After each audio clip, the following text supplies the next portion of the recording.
It informs me that if heaven had not given birth to it, the flowing cloud art, this Tao would have been a long night lasting for eternity. I tell it that this is a breakthrough to the spirit sea and not immortal ascension, so it can put the trumpet down, keep cultivating, and save the speech for a day that deserves it. Danso Peak Affairs Hall. A Sect disciple who breaks through a major realm has to come here and register it, so I do. They take my disciple token, replace it, and issue me the attire of an inner Sect disciple. Lee Junmo turns up at the same counter while I am still holding the new one, and calls out looking far too pleased with himself. His own golden spirit sea must have condensed without any trouble at all.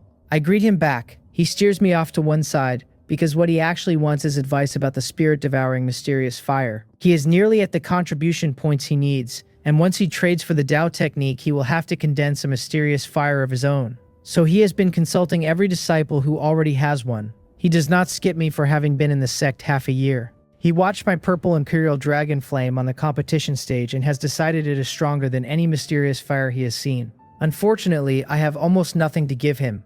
Everything mine did, it did on its own innate strength, so all I can honestly hand over is what the evolution felt like from the inside. He does not really follow it and thanks me anyway. Gang Kyung's residence. She helped me more than once when I had nothing, so she should hear about this from me and not from a rumor. She barely gets the courtyard gate open before she is asking whether I truly took first place in the Outer Sect Grand Competition. It is not the biggest event on the calendar, but it draws eyes, and this year, first and third both went to Danso disciples. The news ran through the whole lineage before I finished registering. She heard it and could not make herself believe it, since half a year in the sect and first place do not belong in the same sentence. I tell her yes, and that I came straight from seclusion to say so. She pulls me into the courtyard by the sleeve and asks whether I have really carried the Azure Sky Dragon transformation art to the first level of perfection, and whether she can see. I hold my hands out and let the dragon veins light up. She looks at them for a long moment and swallows hard, because it is the first level of perfection and there is no arguing with it. That speed should not exist. She says, mostly to herself, that she suspects I am carrying some special physique, maybe one so rare the 10,000 Tao tablet handed down by the Holy Land cannot read it. Then she waves the idea off as a joke, since she trusts that tablet completely. What she cannot wave off is that something about me does not add up,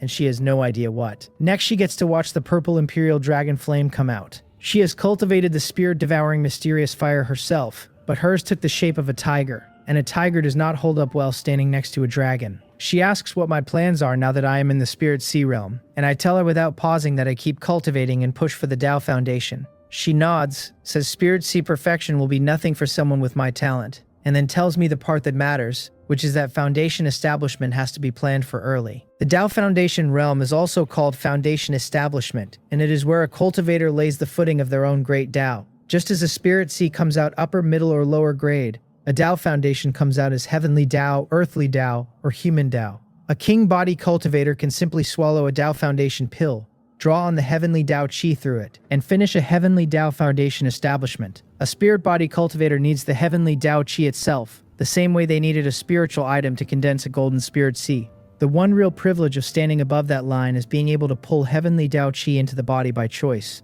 Heavenly Tao Chi is rarer than spiritual items by a wide margin. An immortal body cultivator like me, if he wants the Heavenly Tao Chi, and a 2-pattern spiritual item on top of it. Gang Gyung walks me through all of that without softening it, then moves on to where the Heavenly Tao Chi actually comes from. Apart from a handful of monstrous talents who draw it down during their own breakthrough, she says, the only way to get it is to walk into a Heavenly Tao secret realm and hunt. That is not a simple errand, and plenty of spirit body and mortal body disciples spend years going in and out of secret realms after reaching the Spirit Sea realm. She finishes by telling me I had better start preparing for it too. I ask her what a Heavenly Tao secret realm actually is.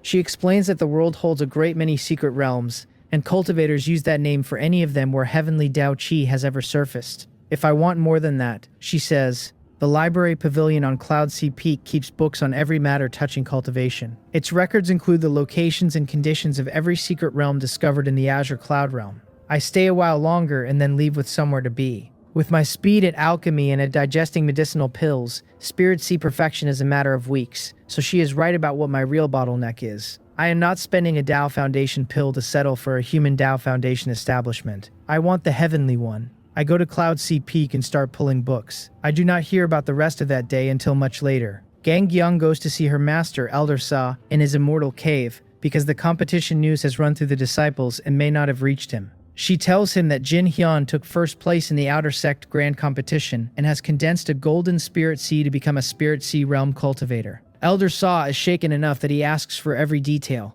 By his own estimate, this Jin Hyun had no business finishing in the top 3 at all, and first place was not on the table. So she gives him what she knows, which is that a dragon-shaped purple imperial dragon flame broke the Teal golden sword outright. The Azure Sky Dragon transformation art also reached its first level of perfection in under 3 months. Elder Saw goes quiet for a long time. He had intended to take Jin Hyun as his own disciple once the boy reached the Spirit Sea Realm. Sitting there with the news in his lap, he no longer thinks he is fit for it. Claiming a disciple whose talent runs that far past his own, then having nothing to teach him, is a kindness to no one. He turns it over and finally sighs and lets it go. He refuses to be the man who wastes that potential, and a future like this one should end in an ascension to the Divine Sea Realm. The Divine Sea Realm sits above the Azure Cloud Realm and belongs to the Middle Thousand Worlds. Even alone in his own cave, the old man will not let himself picture Jin Hyun rising all the way to the Hanwon world. And walking into the Holy Land, he stops at the Middle Thousand Worlds and leaves it there. The Library Pavilion has what I came for. There are 137 secret realms on record in the Azure Cloud Realm, which splits into 2 great regions, the 9 provinces continent and the Endless Sea.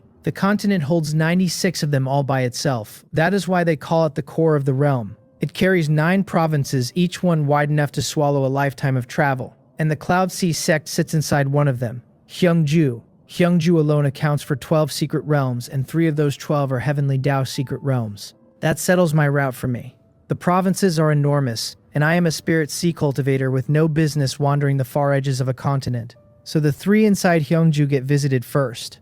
I copy down the locations and everything the books say about the conditions inside them, then walk out with a destination in mind and no intention of leaving yet. Going in weak would be its own kind of stupidity. Strength first, travel after. The Sect market takes my next hour. I buy materials for Spirit Sea pills and for second-tier Dragon Vein pills. The Spirit Sea pill materials cost several times what Spirit Gathering pill materials do, on top of being far harder to refine. That is why most cultivators treat Spirit Gathering pills as their daily bread and save Spirit Sea pills for the day they break a small realm. My situation runs the other way, with a purple Imperial Dragon Flame doing the actual work. Refining Spirit Sea pills is not difficult at all, so there is nothing stopping me from eating them like candy. I carry the materials back to Danso Peak and walk straight past my own door to the Library Pavilion. There is a step before the eating, and it involves reading books about second-tier alchemy that I have no intention of studying. I open one and the flame starts studying it for me. There is no ceremony to it, only a flat little notice arriving in my head that my cultivation technique is learning alchemy. A second one follows to say it has mastered the second tier, the way a clerk stamps a form and slides it back across the counter. Since it is that easy, I decide to take the whole staircase in one climb, and I go on pulling books off the shelves and turning pages I do not read. 3rd tier, then 4th, then 5th. The notices stack up like rungs while I stand there doing nothing more strenuous than holding a book at the correct angle. This is what a cheat feels like from the inside.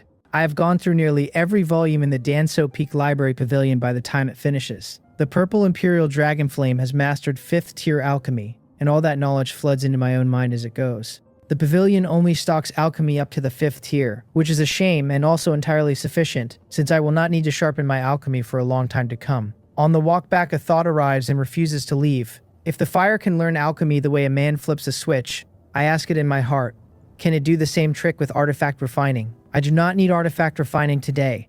I will absolutely need it later. Not every magical artifact or magic treasure can be commissioned from someone else or bought finished off a shelf. Once a cultivator reaches the Purple Mansion realm, they begin nurturing a lifebound treasure inside their own Purple Mansion. A self-refined lifebound treasure is not automatically the finest thing a person could carry, but every famous one in the world was refined by the cultivator who carried it, and that is not a coincidence. Getting ahead of myself.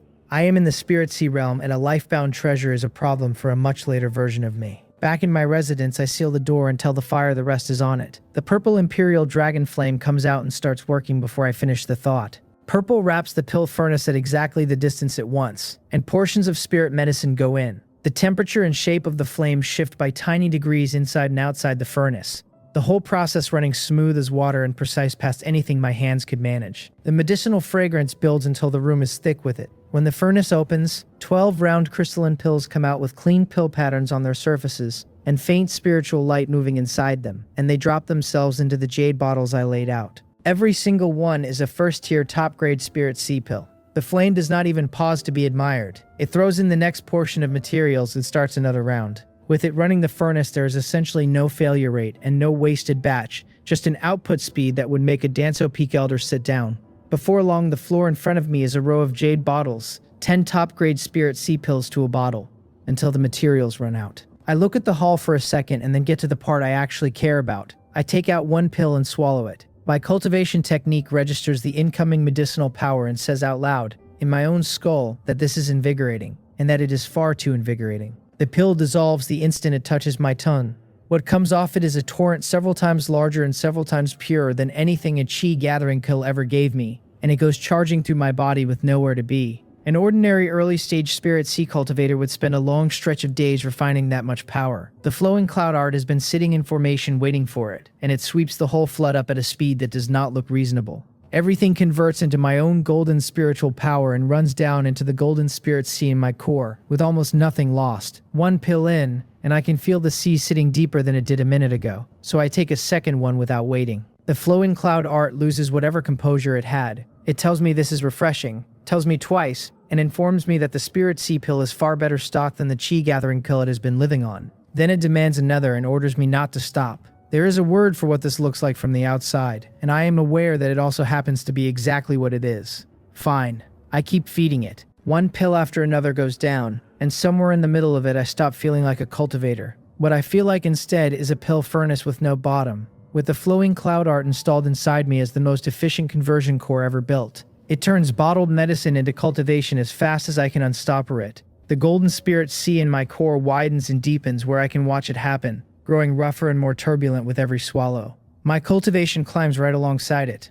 Early stage of the Spirit Sea, then middle stage, then late stage, then perfection of the Spirit Sea realm, and at no point along that climb does a bottleneck put up any real resistance. When the surging finally settles, I sit in the quiet and take stock of the damage. Going from early stage to perfection in a single sitting is the sort of thing that ruins a person's foundation, except that at this level the foundation was never about how fast a cultivator climbed. It rests on the Spirit Sea, and after that on the Tao Foundation. Mine is a golden Spirit Sea, and a heavenly Tao Foundation establishment on top of it leaves my foundation as clean as a foundation is capable of being, no matter how fast I climbed. So I put that worry down, call the purple Imperial Dragon Flame back out, and set it on the second-tier Dragon Vein pills. Automatic alchemy resumes, and the room fills with fragrance again. The Dragon Vein pills come out of the furnace batch after batch, and I eat those too, feeding the Azure Sky Dragon transformation art instead of the Spirit Sea. The second level of the Dragon Pattern Scroll works on the legs, and streak by streak the Dragon Veins start condensing down my thighs and calves. It takes a handful of days. When the second level reaches perfection, the veins across my hands and my legs together come to 240. My chi refining and my body refining both stand at the perfection of the second realm. After that, the climbing has to stop, because I have no heavenly Tao chi and nothing else will move me a step further. Cultivation stalls, everything else does not. There is proficiency in my 3 Tao techniques, and there are medicinal pills, magical artifacts, and talismans to stock up on before I walk into a secret realm. The Tao techniques handle themselves, since they cultivate on their own time whether I am involved or not, though watching real combat would sharpen them faster. It has to be good combat. Watching 2 chi gathering disciples peck at each other like farmyard birds would teach my techniques nothing, and quality opponents are not lying around. I let the idea go and leave the Tao techniques to their own devices. Magical artifacts become the goal instead. The purple Imperial Dragon Flame turned alchemy into a joke, and I want to know whether artifact refining folds the same way. I go out that morning to ask someone who would know, and I catch Li Junmo in the open, already standing on a magical artifact and about to leave the ground. He came to the Sect years before I did, so he knows things I do not, and there is no sense letting a walking reference book fly off. I call his name, he turns around with a smile immediately and asks whether something is the matter, and I cup my hands and tell him I have a question. He tells me to speak freely, so I say I've taken an interest in artifact refining lately and ask where a person is supposed to start. He looks at me like I asked him where to buy fish on a mountain. He points out, honestly puzzled, that we are disciples of Danso Peak. I ask him, smiling, whether anyone has decreed that Danso Peak disciples are forbidden to learn artifact refining. That is not what he means, he says, and then he lays it out properly. A cultivator's energy is finite, and among alchemy, artifact refining, arrays, and talismans, it is best to master exactly one while a cultivation base is still shallow. As Danso Peak disciples, the choice makes itself, because Danso Peak has generations of heritage in alchemy and none whatsoever in hammering metal. Trading that away for artifact refining, he says, would not be a wise move. I nod and tell him I understand him perfectly, and that I have my own considerations, and I leave it there. There is no version of this conversation where I explain myself out loud. My purple imperial dragon flame is so absurd that I read every alchemy book on the peak once, and came out a 5th tier alchemist. Lee Junmo lets it drop. Everyone walks a different road, and he joined 2 years ahead of me and is my senior brother by exactly that much, which entitles him to give sincere advice once. Pushing it a second time would be forgetting where he stands, and he is not the sort to forget. So he simply tells me how to do the thing he advised me not to do. If I truly want artifact refining, he says, the answer is easy, and it is Oxo Peak. Oxo Peak is built the same way Danso Peak is, except that they specialize in artifact refining, where we specialize in alchemy. Since I am not their disciple, I will have to spend contribution points every time I want into their library pavilion, and I will not be allowed into the Oxo lecture hall at all. If I want lectures on artifact refining, the only door open to me is the lecture hall on Cloudsea Peak. That one exists for disciples outside the 9 heavens, and is nothing like what the 9 heavens keep for their own. All of which, he adds, is the real reason he told me to stay with alchemy. My expression must slip a little, because the fees are not the part bothering me. Outer Peak disciples pay to read and are barred from the classrooms, and that has an unmistakable smell of the 9 heavens keeping the good things behind their own doors. Lee Junmo catches it and laughs and tells me not to misunderstand. The contribution point rule for other peaks' library pavilions binds outer sect and inner sect disciples only, never core disciples, and the lecture hall restriction covers only the lectures on skills. There is a reason for all of it. In every generation there are disciples convinced they are geniuses. They want alchemy and artifact refining and arrays and talismans all at once, while they are still crawling around the chi gathering in Spirit Sea realms. The plain fact is that mediocre people outnumber geniuses by an enormous margin. Most of them cannot see their own ceiling, and the sect will not let its disciples strangle their own cultivation chasing everything. So the restrictions exist to push most disciples into picking one skill and cultivating honestly until they reach the Tao Foundation. But the sect has no interest in walling off a real genius either, he says, which is why the restrictions stay shallow enough to step over. Anyone can still pay contribution points and read in any peak's library pavilion, and if the classroom stays shut, there is always Cloudsea Peak. A true genius ought to be able to grow under those conditions. I cup my hands and thank him for clearing it up. He waves it off and says he has to go, because he has finally gathered enough contribution points and is heading for the Tao Arts building to trade for the spirit-devouring mysterious fire. He hopes the mysterious fire he condenses turns out decent, he tells me, grinning. He is not asking for a dragon like mine. He would simply prefer that it not come out shaped like a worm. Half of Danso Peak wants that Tao technique, and his appetite for it got noticeably worse after he watched the purple imperial dragon flame on the competition stage. I wish him a smooth exchange and a powerful fire. He says it is guaranteed, and the two of us split at the path. He turns toward Cloudsea Peak. I turn toward Oxo Peak, which as it happens sits right beside Danso, close enough that the flight is barely worth calling a journey. Everyone I pass on arrival is an Oxo disciple, and not one of them looks twice at me. Every peak sees visitors from other peaks often enough that a strange robe is not news. I find the library pavilion, walk in, and present myself to the pavilion elder with my hands cupped, giving my name as Jin Hyun of Danso. He looks me over a few times and asks whether I am here to learn artifact refining. I tell him yes and hand over my disciple token. The pavilion elder deducts a number of contribution points and hands the token back. The library pavilion charges by the day, so one payment buys 1 day of sitting among the shelves, and an outer peak disciple is not permitted to carry a single book out the door. The fees are genuinely steep. Anyone who pays them and learns nothing walks out lighter in the purse and no heavier in the head, which is exactly how the rule is designed. It turns away most of the disciples who arrive with grand ambitions and nothing behind them. I take my token back and go in. A fair number of Oxo disciples clock the outsider's robe, glance twice, and lose interest. I find a foundational text on artifact refining, and I ask the purple imperial dragon flame whether it can deliver on this the way it delivered on the last thing. I open the book. The answer comes back as a notice that my Tao technique is learning artifact refining. I have to work at keeping my face still, because that is the whole gamble paid off, in one line. The fire is still absurd. I tell Flowing Cloud Myriad Forms and Flowing Cloud Moonchase that they could stand to take notes. Then I go on turning pages, one book and then the next, until the notice arrives saying the first stage of artifact refining is mastered. I come back at first light every morning for the next several days and read my way along the shelves. By the end of it, the purple imperial dragon flame has carried artifact refining to the 5th stage. After that, I simply stop showing up. The pavilion elder does not give it a thought, since people quit on him constantly and he has no reason to think I am any different. Preparation next. I refine medicinal pills until I have earned back a solid sum of contribution points. Then I buy an artifact refining furnace, pay for a top-grade magical artifact outright, and buy materials until I can barely see over them. The Oxo Library Pavilion had blueprints for everything, including the two things I care about most. Both my Flowing Cloud Sword and my White Cloud Magic Tool can be melted down and recast up to top grade.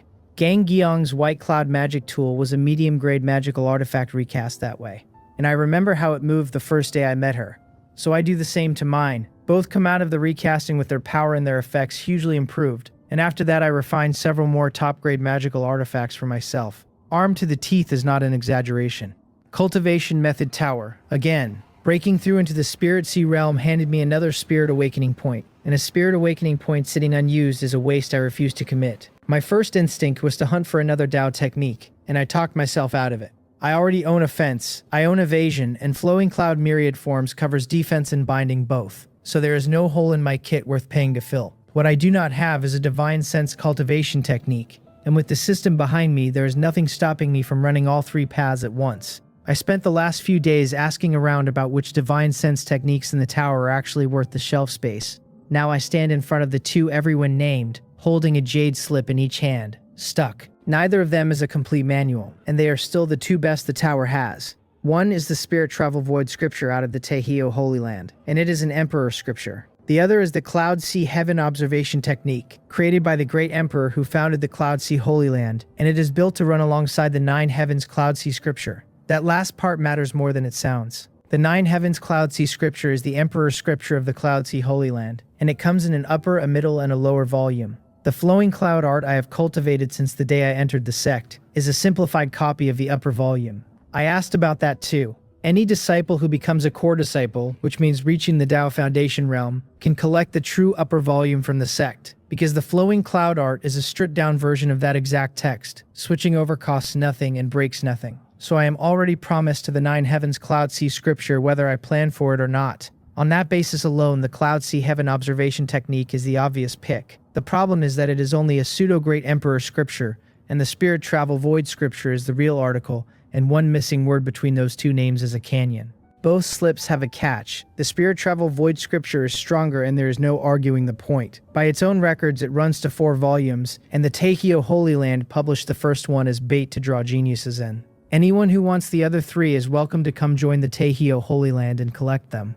If I ever set foot in the Hanwon world, I will be going as a man of the Cloud Sea Holy Land. A cultivator does not change holy lands the way a clerk changes employers. The only other route to the rest of that scripture is theft.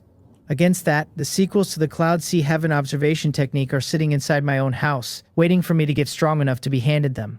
I think about it for a long time, and then I take down the Cloud Sea Heaven Observation Technique. In the end, I pick the one that belongs to my own sect. The Spirit Travel Void scripture is excellent, and it is somebody else's.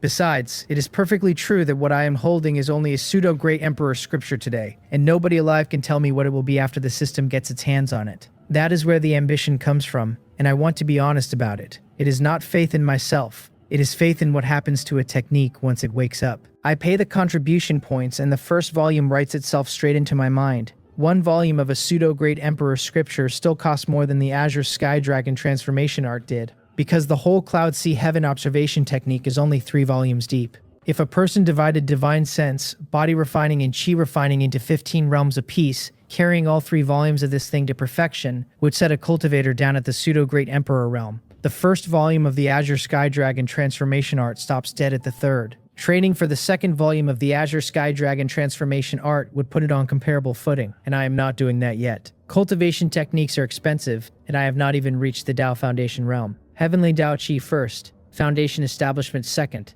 then I come back and earn the points for the rest of the dragon. Back in my residence, I sit down on the bed and call up the panel. It gives me my own name at the top, my Chi Refining standing at Spirit Sea Perfection, and my Body Refining at 2nd Realm Perfection, and 1 Spirit Awakening point unspent. Below that comes the roster of my cultivation techniques, with the Flowing Cloud art and the Azure Sky Dragon transformation art both marked as having completed their Spirit Awakening. The Cloud Sea Heaven Observation Technique sits under them with that field still empty. My Dao techniques it declines to list, so I spend the point.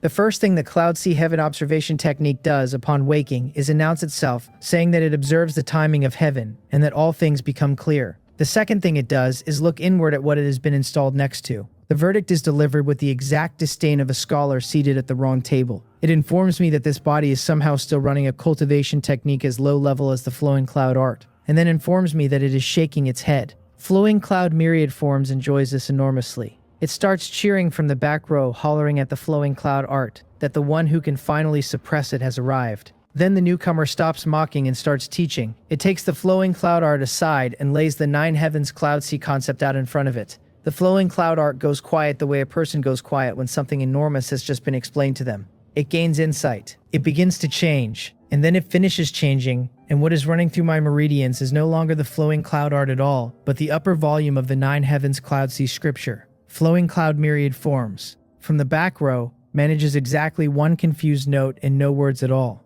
I am not much better off. A divine sense technique should not be able to reach over and finish another technique's advancement for it. And it takes me a moment to work out why this one can. The Cloud Sea Heaven Observation Technique is the companion piece to the Nine Heavens Cloud Sea Scripture. Built by the same hand, of course it knows the shape of the thing well enough to teach it. The rest of the reason is what makes this scripture special in the first place. It is the sentence it opened with. Cultivate it successfully, and a pair of heavenly observation divine eyes come with it, and they sharpen as the divine sense behind them sharpens. Clarity in telling the false from the true, clarity in reading a person, clarity in seeing what distance is supposed to hide, clarity in comprehending the Tao. When anyone else looks at a mountain, it is a mountain. When I look at a mountain now, it is veins and momentum and the current of spiritual chi through stone and 1,000 years of weather written into it. Pseudo-great emperor scripture they call it. I would like to see what it does after it grows up. Once I hold every volume of the Nine Heavens Cloud Sea Scripture and every volume of the Cloud Sea Heaven Observation Technique, I can turn the two of them loose to study each other. After that, the odds of this thing climbing into a genuine emperor scripture stop being a fantasy. Meanwhile, the spiritual chi inside me is compressing and changing over. The volume of it barely moves. The weight of it moves a great deal. Whatever else the newcomer said about the flowing cloud art was not slander, because the difference between that simplified text and the Nine Heavens Cloud Sea Scripture is not subtle from the inside. The flowing cloud art spent its whole life being called low level by things that outranked it. It does not have to answer to that name anymore. After that, the Cloud Sea Heaven Observation Technique goes looking for more students and starts instructing my 3 Tao techniques as well, and their proficiency begins climbing at a rate that makes me sit up. A divine sense technique that can tutor Tao techniques is a frightening thing to own. It is also very much a good thing to own. Every day that passes makes the choice in the tower look better. The Spirit Travel Void Scripture is powerful in exactly one direction, and the thing I bought instead sharpens my divine sense and doubles as a teacher for everything else I carry. An eye that sees all things turns out to make an excellent instructor. Nearly half a year goes by like that. Then one morning, with the Cloud Sea Heaven Observation Technique guiding it, flowing cloud myriad forms reaches perfection. It reports that it has begun condensing a Tao seal, and a breath later reports that the Tao seal is condensed. I open my eyes onto a faint mark hanging in the air in front of me, complex past reading, half there and half not. I put out my hand and it settles into my palm, and I turn it over slowly. All I can say to it is that this is a Tao seal, and that the world is deeper than I keep expecting. Flowing Cloud Moon Chase condenses its own not long after. The purple Imperial Dragon Flame follows. All 3 of my major Tao techniques stand at perfection. I have not been idle across those 6 months either. Alchemy earned the contribution points, and the points bought heaven and earth treasures that strengthen divine sense. Whatever could not be bought outright, I refined into pills and swallowed. So my divine sense realm has climbed to the perfection of the second realm. That number is easy to misread. It does not mean my divine sense is merely as strong as a spirit sea perfection cultivator's, because divine sense is measured on its own ladder entirely. An ordinary chi refining cultivator's divine sense and physical body drift upward as their cultivation rises, and neither one ever becomes genuinely strong. Call a spirit sea perfection cultivator who never touch a divine sense technique a 1, and I am a 10, and possibly worse than that for anyone standing across from me. 3 paths at once, 3 Tao techniques at perfection. I can fight above my realm now and expect to win. The waiting is over then, and it is time to go find heavenly Tao Chi and a 2-pattern spiritual item. I stop at the affairs hall to register my departure first, because a disciple who leaves without signing out and dies out there is a disciple the sect never even learns to miss. Then I board a small boat-shaped flying magical artifact and put the Cloud Sea Sect behind me. Learning artifact refining left me with a small fleet of flying tools for different jobs. This one is not as fast as my white cloud magic tool, but it is built for distance and far kinder to sit on, small enough to outrun the big lumbering flying boats. A few days of that brings me to the nearest heavenly Tao secret realm in all of Hyungju, Cheongryong Mountain. The spiritual chi here is thick enough to taste, and the entrance to the secret realm sits inside the mountain itself. Every secret realm in Gyeongju belongs to the Cloud Sea Sect, this one included. Since none of them are anywhere near the sect proper, the sect handles the problem by sending cultivators out to build a branch sect beside each one. The branch sect exists to guard its secret realm first, and to grow on its own second, taking in disciples like any other sect would. Land around a secret realm is rich in spiritual chi, so the branch sects under the Cloud Sea Sect all tend to do rather well for themselves. I can see the halls and towers on Cheongryong Mountain from a long way out. A branch sect takes its name from the place it guards with the word gate hung on the end. So this one is Cheongryong Gate, and its full name is Cloud Sea Branch Sect Cheongryong Gate. My flying boat carries me straight in. I hold up my disciple token, pass through the grand array without anyone slowing me down, and set down on the plaza. I have barely stowed the boat before a young female disciple comes over and greets me respectfully as senior brother, since a branch sect disciple knows main sect robes on sight. I ask her to take me to the Cheongryong secret realm, and she turns and leads the way without a flicker of surprise. Cloud Sea Sect disciples who show up at Cheongryong Gate are never here for anything else. We talk on the way and trade names, and hers is Baek Wee. The heavenly observation divine eye reads her before she finishes the sentence, telling me she is a spirit sea realm cultivator like me, and that she carries a spiritual physique. That second part stops me. A branch sect that produces a genius can send them up to the main sect, and a spiritual physique would have let her skip the entrance test entirely. There is no obvious reason for her to still be standing on this mountain. I ask her outright why she has not gone to the Cloud Sea Sect. It is not a rude question here, though the way I asked it clearly is, because she goes still for a beat at a senior brother who took one look and named her physique. Spotting a special physique on someone is not a small trick, least of all between low-level cultivators, and she says so. Then she answers me. The sect leader of Cheongryong Gate is her father, and it is his wish that she reach Foundation establishment before she goes anywhere near the main sect. She tells me this without lowering her voice or looking around first, since there is nothing in it to be ashamed of, and with a background like hers, there is nothing to hide either. That clears it up. Branch sect masters are all Purple Mansion cultivators, and a girl with a Purple Mansion father is probably drawing better resources out here than the main sect would ever hand a new arrival. Staying forever would be a dead end all the same, which is why the sensible plan is to go up when she reaches the Tao Foundation realm. We reach a large hall with its gates standing wide and a steady traffic of disciples moving in and out. Baek Wee tells me the entrance to the Cheongryong secret realm is inside. It stays open the whole year round, so Cloud Sea Sect disciples come and go as they please, and Cheongryong Gate keeps the right to send its own people in as well. That is not charity. A heavenly Tao secret realm grows heavenly Tao chi, and it is also a treasure land packed with heaven and earth treasures. A disciple who walks out without heaven and earth treasures, a disciple who walks out with something. Naturally, there are limits. Cheongryong Gate may only have a small number of core disciples inside at any one time. The Cloud Sea Sect's own rule allows nobody past the Chi gathering in Spirit Sea realms through the vortex at all. Tao Foundation disciples and Purple Mansion elders are barred unless they hold a mission, and even on a mission they may not carry a single resource out. The reason is not hard to follow. If the strong were allowed to strip these places, the mortal body cultivators with no family and no backing would never get one chance in their lives. I thank Baek Wee for the walk and tell her that if she comes up to the main sect she can look for me on Danso Peak. She cups her hands, tells me there is no need for such formalities, and wishes me luck finding what I came for. Inside the hall, behind it, an elder of Cheongryong Gate sits on watch. A branch sect cannot match the main sect for strength, and this one is only a Tao Foundation cultivator. That does not stop him cupping his hands the instant he sees my robes and calling me junior brother with a great deal of warmth. I give him my name, tell him I need a trip into the secret realm, and hold out my disciple token. He checks it, confirms it, hands it back, and invites me through. I put the token away and look at what I am about to walk into, which is a slowly turning purple vortex. I step in, light and shadow spin past, and then my feet are on ground again. The secret realm drops me into a valley under a lid of mist. Ancient trees stand up into the fog with vines strung between them, and a stream runs somewhere out of sight. Water vapor and spiritual chi wind together into a haze that hangs at knee height. Spirit birds cut across the gaps above with cries that carry. The spiritual chi in here deserves the reputation,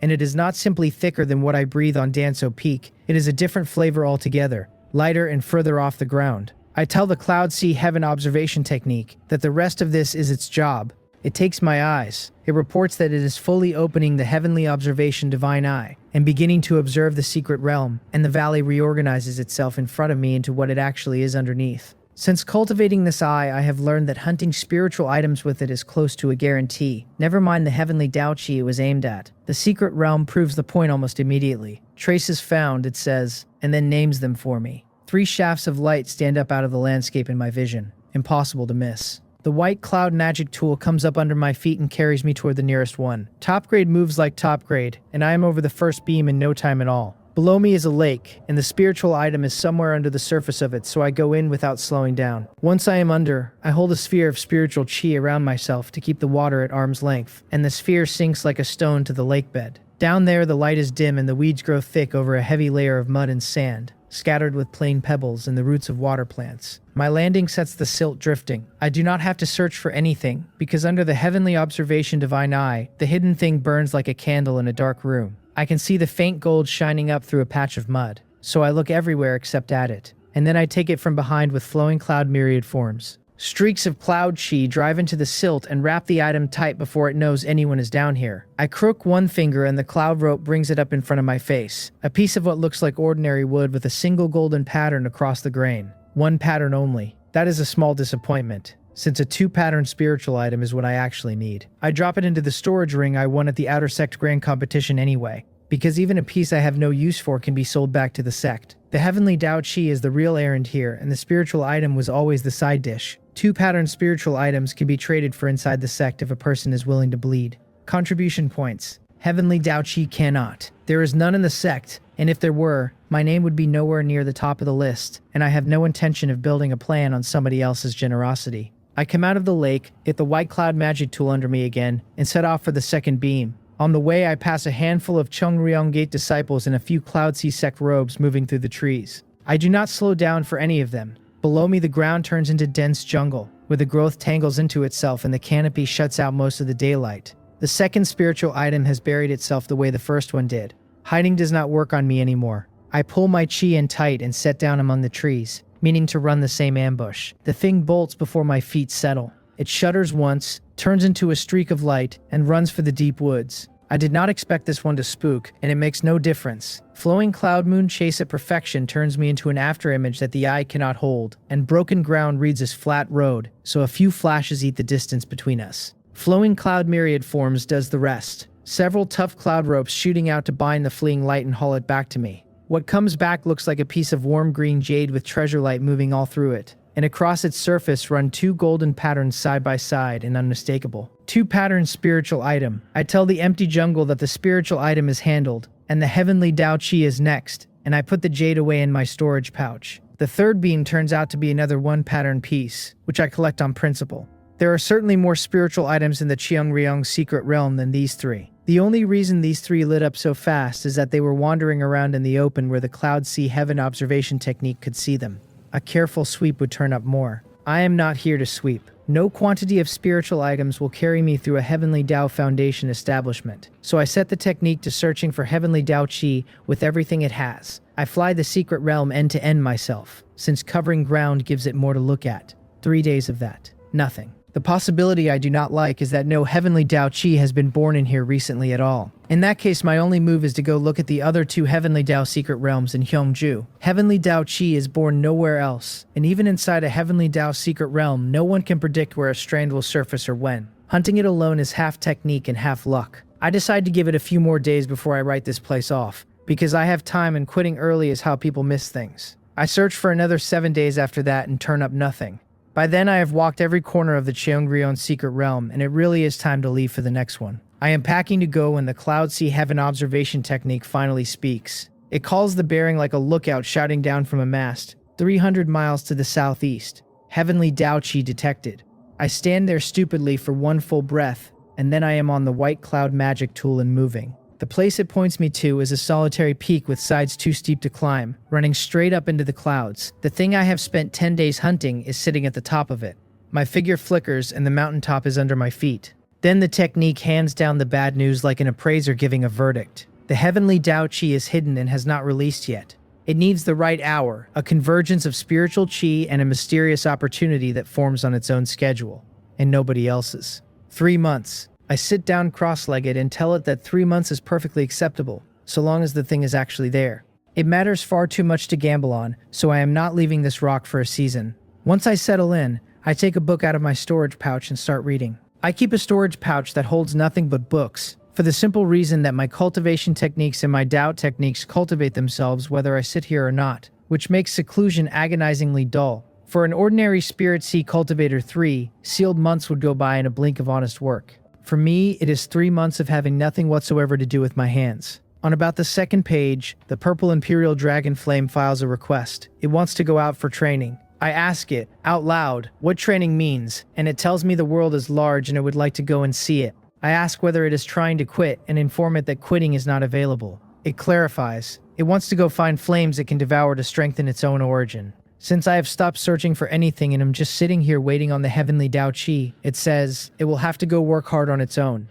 There is nothing in that I can argue with. I sit there for a moment with my book open in my lap, and then I tell it to go ahead. I have known for a while that the fire can move outside my body, and I never tested it before because my cultivation was too thin to support the trick. This is a decent time to find out. Once it is out there, I cannot cast the mysterious fire in the ordinary way, but a single thought pulls it home, so an emergency would not catch me without it. The flame announces that it is coming out, and the next second it is out, unfolding into the air above the peak and beating its way up into the clouds. I watch it get smaller and let it go. Then I notice the part that does not add up. It is getting further away by the minute, and my spiritual power consumption has not moved at all. That is not how this works. The further a mysterious fire operates from its cultivator, the more it should cost him to keep it running, and mine is drifting off toward the horizon for free. I turn it over for a while, and the answer surfaces and a Tao seal of the Purple Imperial Dragon Flame comes to rest in my open hand. The Tao seal has a great many uses. The Tao seal is the answer. It stands between heaven and earth like a relay tower,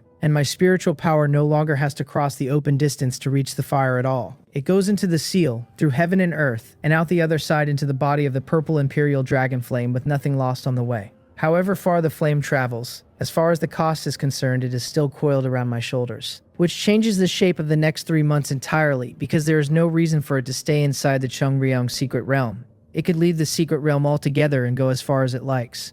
I call it straight back to test that. It has not gone far enough to make the return interesting. When it lands in front of me, I am fairly sure I can read confusion in the pair of dragon eyes it grows out of its own fire. I explain the Tao seal to it and tell it the leash is imaginary and it can roam wherever it wants. It is a mysterious fire after all. Nothing out there can kill it, and one thought brings it home. The Purple Imperial Dragon Flame stares at me with what I can only describe as strained patience. Then it lets out a cry and puts a line up in front of my eyes. In future, it says, I may simply call it silently in my heart and it will hear me perfectly well. I tell it that this is good to know, wave a hand, and send it off. It grumbles the whole way out. After that, the reports arrive like postcards from a relative traveling somewhere I have never been. My Tao technique has devoured a first-rank beastfire. My Tao technique has devoured a second-rank beastfire.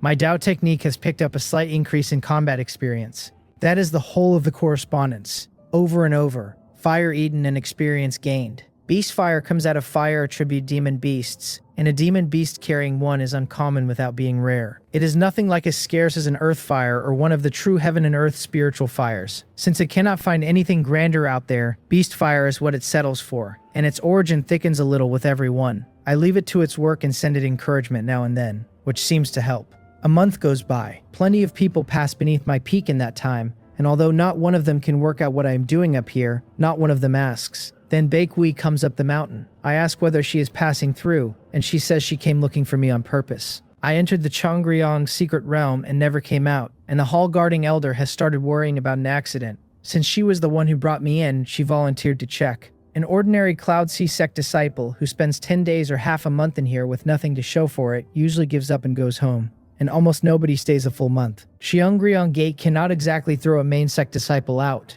so they send someone to make sure the main sect disciple is still breathing. If one died in here, the branch sect would have a hard time explaining it. I shake my head and tell her there is nothing in the Chongryong secret realm dangerous enough to trouble me. When she goes back, she should tell them to stop sending people, because I intend to stay a good while yet. The only thing in here that could reasonably be called a danger is the demon beasts, and the secret realm only holds first rank and second rank ones. Anything above second rank has been cleared out. Since the Cloud Sea Sect sends Tao Foundation disciples through at intervals, precisely so that no third-rank demon beast ever gets comfortable.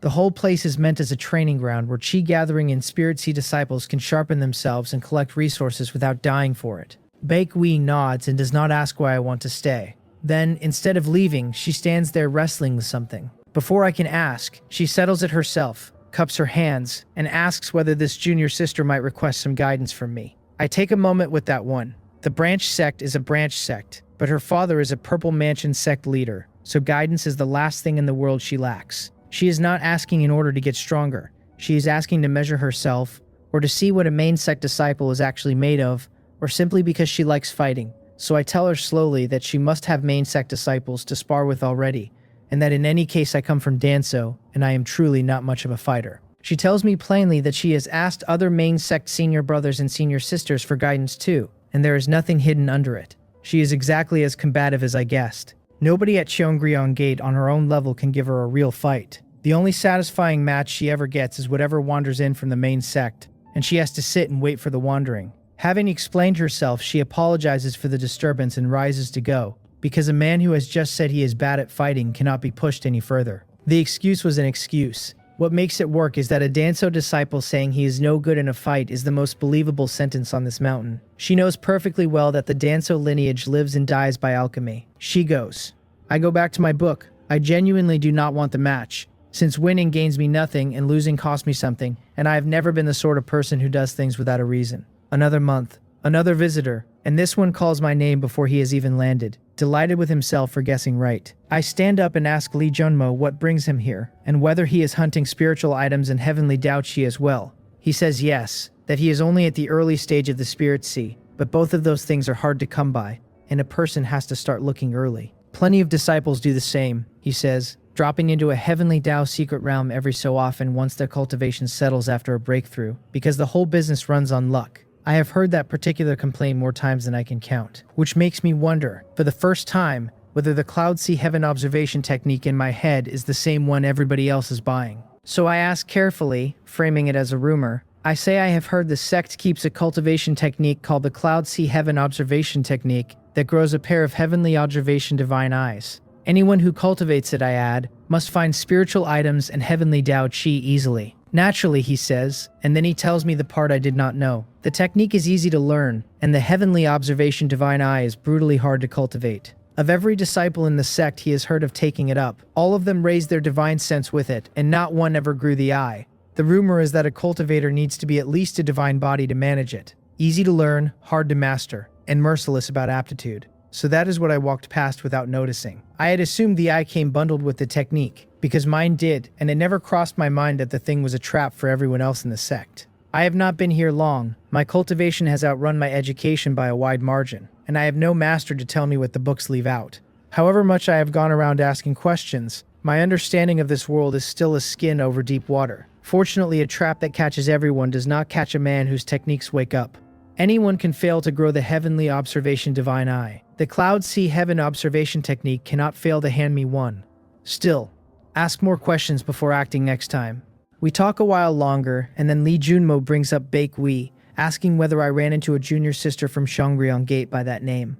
I say I did. Nothing much, he says. He simply had not expected a branch sect to be sitting on a disciple with a spiritual physique. He had been in the secret realm a few days with nothing to show for it, and was on his way out when she came to ask him for guidance. He admits with some embarrassment that he did not win. She was also the one who told him I had come in, which is why he made the climb to say goodbye before leaving. Then he asks, grinning, whether I told her I am not good at combat. He has watched me fight. He knows the Outer Sect Grand Competition was only the Outer Sect Grand Competition. He also knows I took first in last year's Flowing Cloud trial by beating a spirit body disciple of my own rank. If that counts as bad at fighting, everyone he has ever met is playing house. I tell him without moving my face that it was an excuse. He says he thinks she believed every word, and that he did not correct her, though she did mention she intends to join Ryongso Peak once she reaches the main sect. We may run into each other again, he says, and he expects it to be entertaining. He has the face of a man who enjoys watching other people's trouble develop. I tell him to stop loitering and go find his own spiritual items and heavenly Dao Qi before I finish my foundation establishment, and he is still empty-handed. Baek Wee is not a problem I plan to spend thought on. He laughs, tells me to take care, and goes. The 3 months run out. It starts under my own eyes, the spiritual Qi across the whole Cheongryong secret realm bending toward the peak I have been sitting on. For hundreds of miles in every direction, the heaven and earth spiritual Qi comes off the land as though something invisible has taken hold of it, rolling in as milk-white tides from all sides. Trees bow along the route. Spirit mist lifts out of the valleys and pours uphill. On the stone platform at the summit, the air itself begins to ripple where the incoming chi packs too thick to stay still. Out of that rippling, a faint golden light gathers, wavering between there and not there, carrying a Tao charm and a pressure with no bottom to them. It thickens out of the void and into the world, the heavenly Tao Chi. The instant it exists, something profound goes out from it in every direction like a struck bell. I have been ready for a season. The moment the gold finishes forming and the energy sets, I move my mind and reach out with my own spiritual chi and draw it in. Unlike a spiritual item, heavenly Tao Chi does not bolt the second it is born. It comes into my hand, and a gentle, enormous Tao charm walks up my arm and into my shoulder. Then I stop admiring it, because delay is how things go wrong. I use the connection running through my Tao seals, and call the purple Imperial Dragon Flame home without making a sound, exactly the way it asked me to. It returns before the notice finishes. Somewhere far away, a dragon roar goes up, and then the flame is gone from wherever it was. It coils around me like the world's most loyal guard, purple fire climbing off it in a scorching imperial heat. This is the Cloud Sea Sect's own heavenly Tao secret realm, and it is probably true that nobody here would dare kill me. It is not remotely true that nobody here would dare take my heavenly Tao Chi. A person guards against people. With the fire standing over me, no spirit sea realm cultivator in this secret realm is a concern, and since waiting only invites complications, I decide to do the whole thing here and now. I take out the two-pattern spiritual item, sit down cross-legged, and set it on the stone in front of me. Then I circulate my cultivation technique, pulling on the item and the heavenly Tao Chi together to begin the assault on heavenly Tao Foundation establishment. The moment I stir the spirit sea inside me, the two-pattern spiritual item erupts in cyan light, and the two golden patterns on it come alive,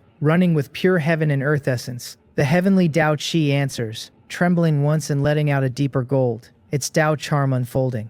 Under my guidance, the two of them merge slowly into one current and pour into my body, and once inside, they begin to fold themselves together with my spirit sea. With the solitary peak as the center, heaven and earth react. I go first. Cyan and gold light wraps my body, and behind me phantom dragons and flowing clouds surface and sink and surface again, while the sound of the great Tao murmurs somewhere close by. Then the sky changes color. Clear air over the secret realm gathers into layer upon layer of auspicious cloud, a whole sea of it churning, 10,000 rays of rosy light breaking through. Long ribbons of golden light come down until the peak looks like a mountain out of a story about immortals. An ordinary spirit sea cultivator does not make this kind of noise going into Foundation establishment. Heavenly Tao Foundation establishment is a different animal.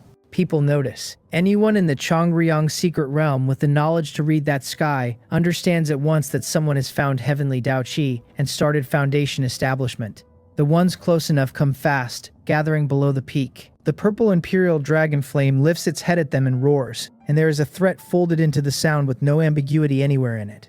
Come no closer. They start asking each other what kind of flame that is and why it behaves that way. Someone says it looks like a mysterious fire, and someone else objects that a mysterious fire does not stand guard over its cultivator. The theory that settles the crowd is that this breaking through senior brother has fellow sect friends hidden nearby, and that anyone who moves on him will be ambushed before the second breath. It occurs to nobody that a man could be shielding himself with his own Tao techniques in the middle of a breakthrough. Little by little, a real belief takes hold that someone is out there in the trees watching over me, and the crowd grows extremely well behaved.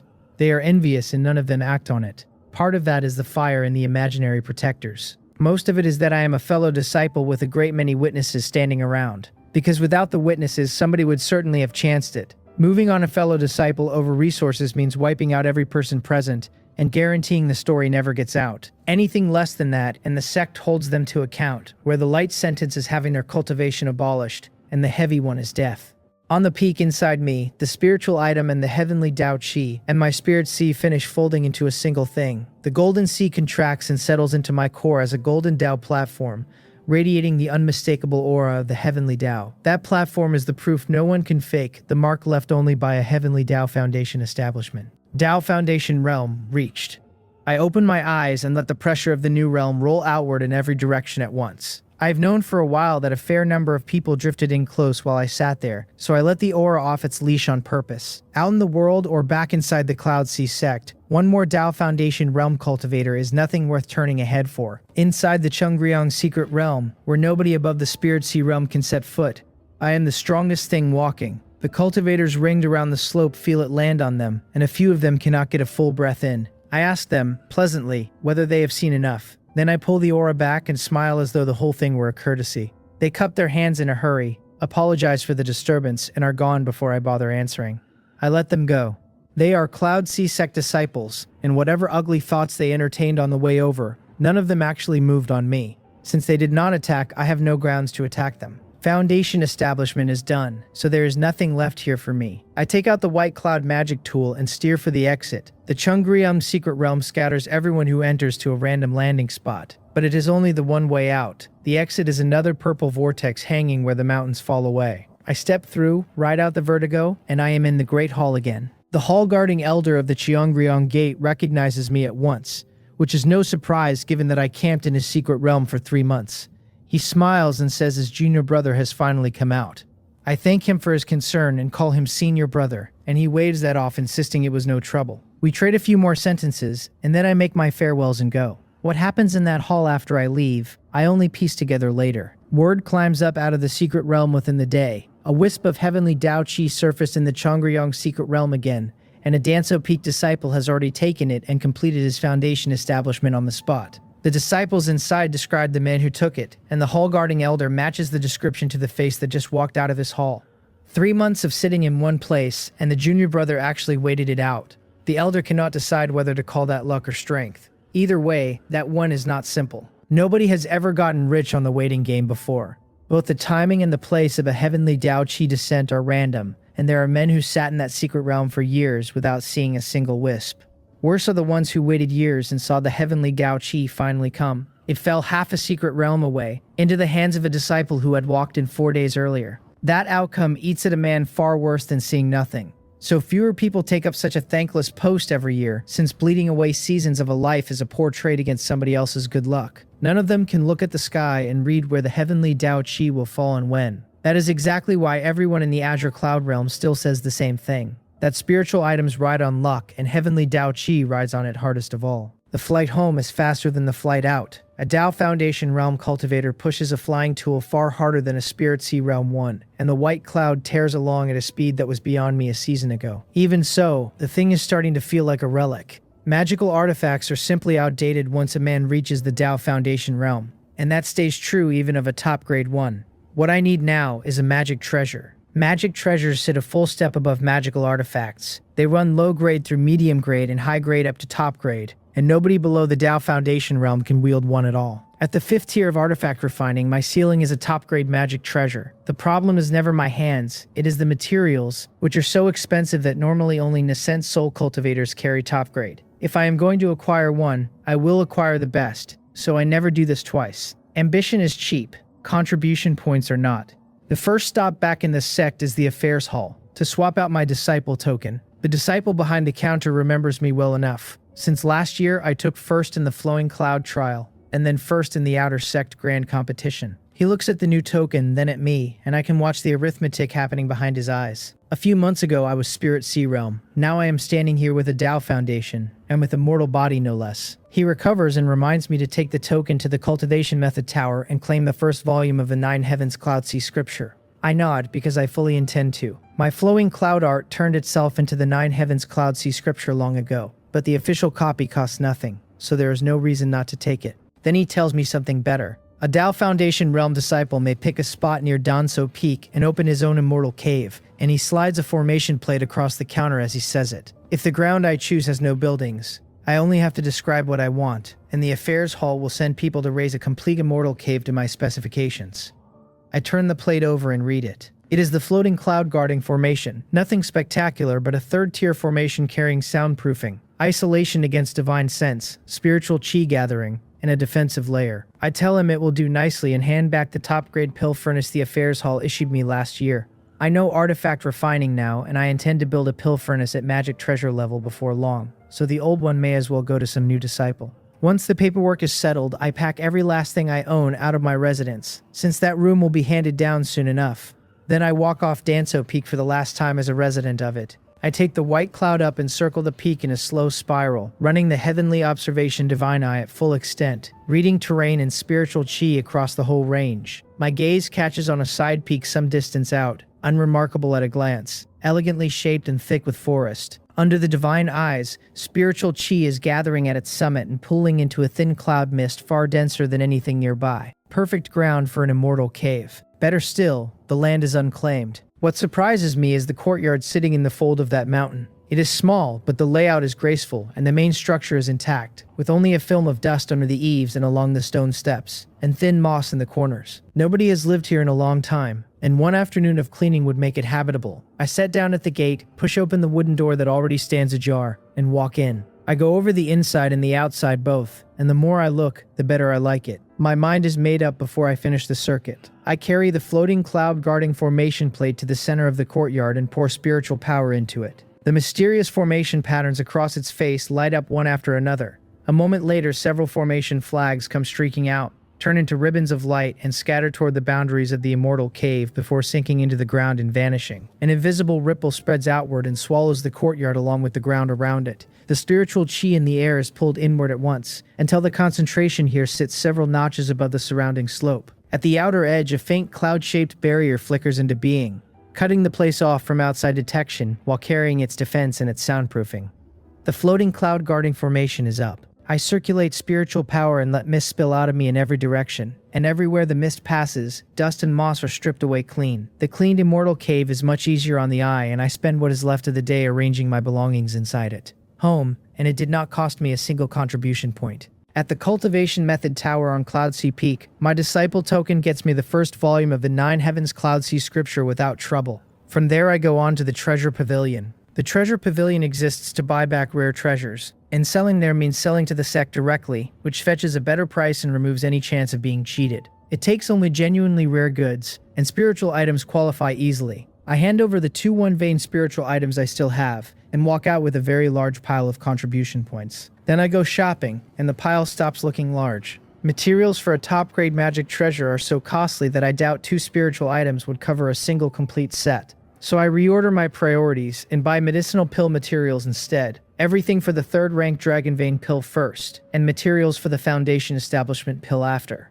The Foundation Establishment pill works the way the Spirit Sea pill did, carrying a cultivator through a major realm while thickening the base underneath. Raise the cultivation first, earn the contribution points second, refine the magic treasures third. I haul the materials back to the immortal cave and start alchemy. Giving the free pill furnace back left me no worse off, since I refined a spare for myself while I was making my own magical artifacts. It is only top-grade magical artifact level, and with magic treasure materials this far out of reach it will serve. Once I am better off, everything gets replaced at once: the offensive magic treasure, the defensive one, the flying one, both furnaces, all of them the best I can find. While I am sealed in that courtyard burning materials, the report on me is already climbing the mountain. The Affairs Hall of Danso Peak sends word of the Foundation Establishment up to the Peak Master. It is not favoritism. Anyone who reaches the Tao Foundation realm is a core disciple by definition, and a new core disciple gets reported as a matter of course. The Peak Master may never glance at the message, but the Affairs Hall cannot afford to leave it unsent. What the Affairs Hall does control is how a message is ranked, and this one goes up flagged as important. Less than 2 years in the Sect, a mortal body disciple, first in the Flowing Cloud trial, first in the Outer Sect Grand Competition, and now a completed Foundation establishment.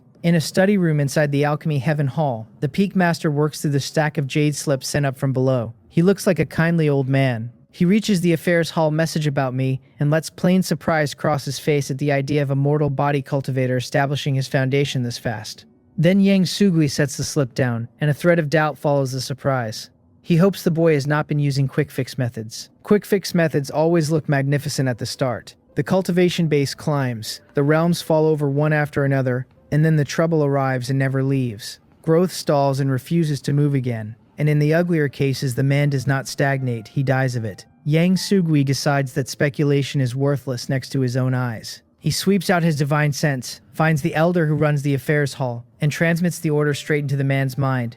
Send for the disciple Jin Hyun, who has just succeeded at Foundation Establishment, and have him report to the Alchemy Heaven Hall at once. Finding me is not the obstacle it should be. I never did report where I had opened my immortal cave, but the Affairs Hall does not need me to. They check the floating cloud guarding formations, and wherever there is one more than there was last month, that is where the new core disciple lives. They have my mountain inside the hour. A Spirit Sea realm disciple from the Affairs Hall lands outside my barrier and pushes at the formation, calling in for senior brother Jin Hyun. Inside, the formation plate carries every word to me. I cannot think what the Affairs Hall wants, so I pause the alchemy, put the purple Imperial Dragon Flame away, and step out to ask the junior brother what the matter is. He tells me the Peak Master has ordered me to the Alchemy Heaven Hall immediately. That stops me for a beat.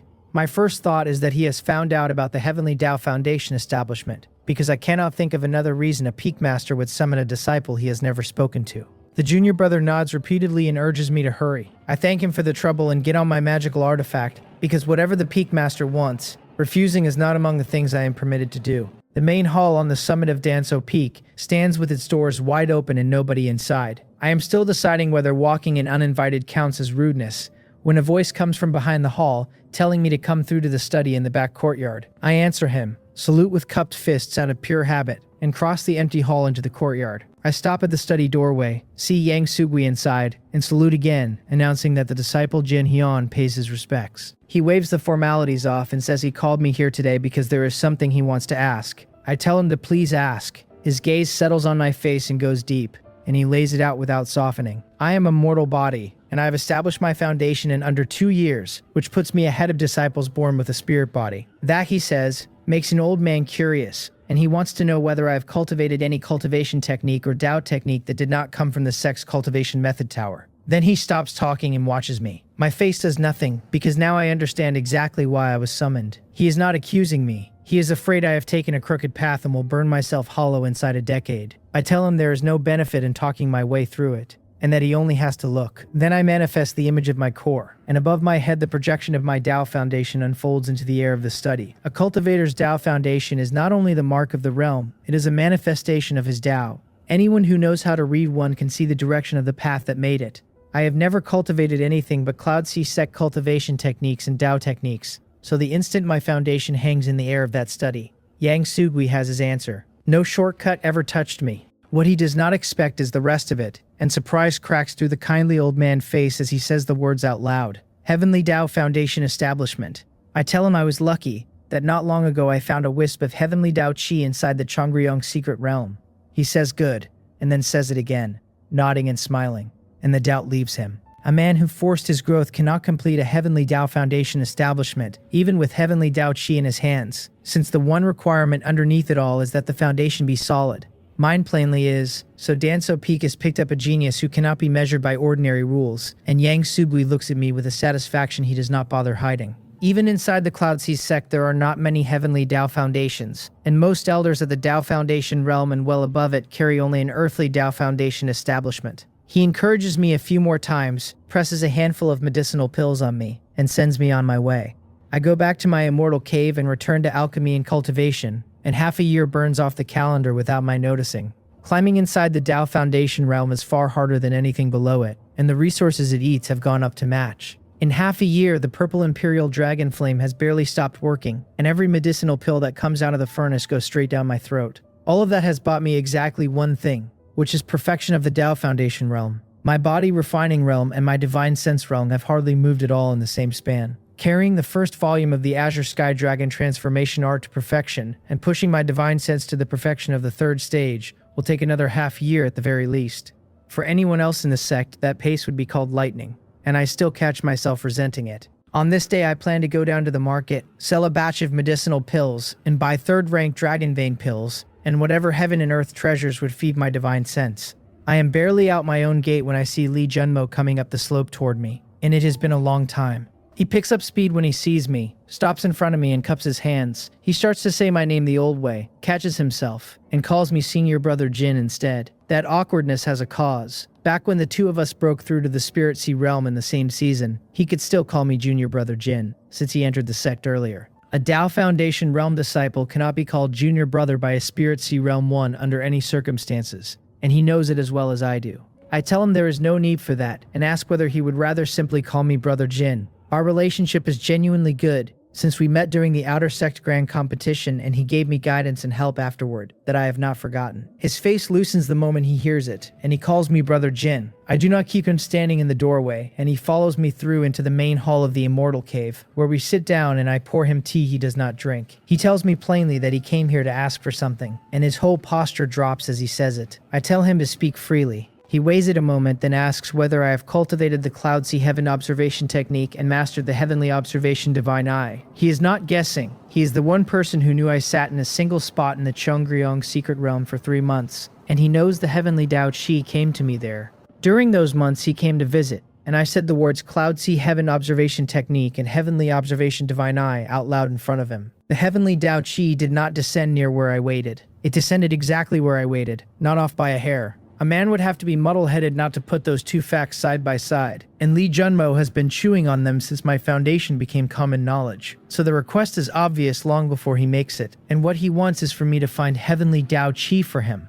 I nod and admit it, because the Heavenly Observation Divine Eye was never a secret capable of surviving real scrutiny. Anyone in the sect who cared to look would land where he landed, and even if it spread everywhere, the advantages would outweigh the losses. The Cloud Sea Heaven Observation Technique is the legacy cultivation technique of the Cloud Sea Holy Land itself. A disciple who has mastered its divine eye would see his standing go straight through the roof. The drawback is the part nobody says out loud, which is that a man who can see where treasure will fall gets sent out to look for treasure. Never mind the upper realm, within the whole Cloud Sea sect of the Azure Cloud Realm, I am probably the only disciple carrying the Heavenly Observation Divine Eye, and that makes me convenient. That is why I have never volunteered it, and why I would like to stay quiet as long as I can. What I actually need is speed. Even setting an Ascent Soul aside, reaching the Purple Mansion realm early would change my whole position, because a Tao Foundation realm cultivator is a disciple, while a Purple Mansion realm cultivator is an elder. Elders get asked, disciples get dispatched. Still, the worst these drawbacks can do is hand me a run of tedious errands. As a disciple who has taken many benefits out of this sect, that is only the bill coming due. So my policy is simple, that if I am asked I will tell, and if nobody asks, I will never raise it. Seeing me nod, Lee Junmo brightens, and says it outright, that he wants my help finding a wisp of heavenly Tao Chi for himself. I remind him that my willingness is beside the point, since the heavenly Tao secret realms are sealed against every disciple above the Spirit Sea realm. He says he knows that already, and then he tells me about the patrol. The 3 great heavenly Tao secret realms are walked by core disciples on a rotation, sent in every so often to check for demon beasts above the 2nd rank and clear out whatever they find. Nobody wants that mission, so signing up almost guarantees a place on it. And he stops there and lets me finish the thought myself. The thought finishes itself. He wants me inside a heavenly Tao secret realm with the Heavenly Observation Divine Eye wide open, and it is a clean plan, and I have no intention of doing it as a favor. We are on good terms. We are not on those terms. I say nothing at all, which is its own kind of answer, and Lee Junmo has enough self-awareness to hear it. He reaches into his robes and takes out an ancient book worn soft at the corners. He tells me it is a Tao technique handed down through his ancestors, and that after joining the sect he carried it to the treasure pavilion and had an elder authenticate it. By the treasure pavilion's assessment, it is a top-tier Tao technique, and if I am willing to help, he is willing to hand it over as thanks. I ask him outright what kind of family he comes from, that his ancestors could pass down a thing like that. He says he has no idea where it came from, and neither do his relatives, who only felt it was not ordinary and kept it in the house for generations. He went home before condensing his spirit sea, looked at it again with a cultivator's eyes, realized it might be extraordinary, and brought it into the sect for authentication. He has already sold a copy of it to the sect, and that sale is exactly how he gathered enough contribution points to exchange for the spirit-devouring mysterious fire. I stop asking about the origin and ask what it is called and what it does.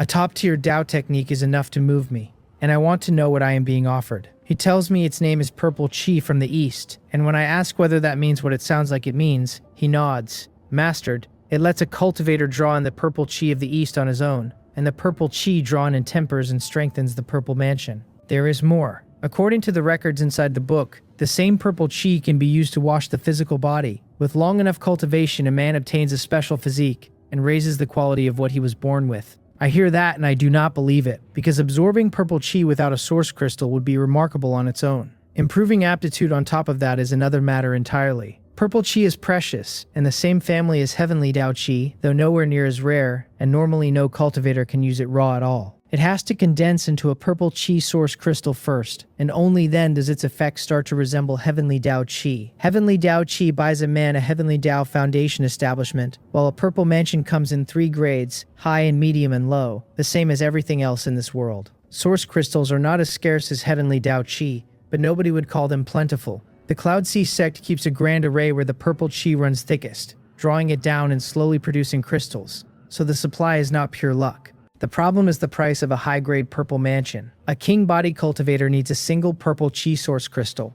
A spirit body needs 3, An immortal body like me needs 9 of them. So if purple chi from the east does what he claims, pulling purple chi down on its own and tempering the purple mansion with it, the thing is genuinely terrifying. It would mean never needing a source crystal again for the rest of my life. He is honest with me about the catch. By the records in the Treasure Pavilion Elder's authentication, it should be genuine, but it is brutally difficult to learn. He has worked at it since the day he got it without succeeding once, and without the Elder's word, he would have called it a forgery long ago. What the Elder told him is that the Tao technique leans almost entirely on comprehension ability, and that nothing short of heaven-defying comprehension ability will crack it open. He believes my comprehension ability and my talent will get there, so he lays out the arrangement.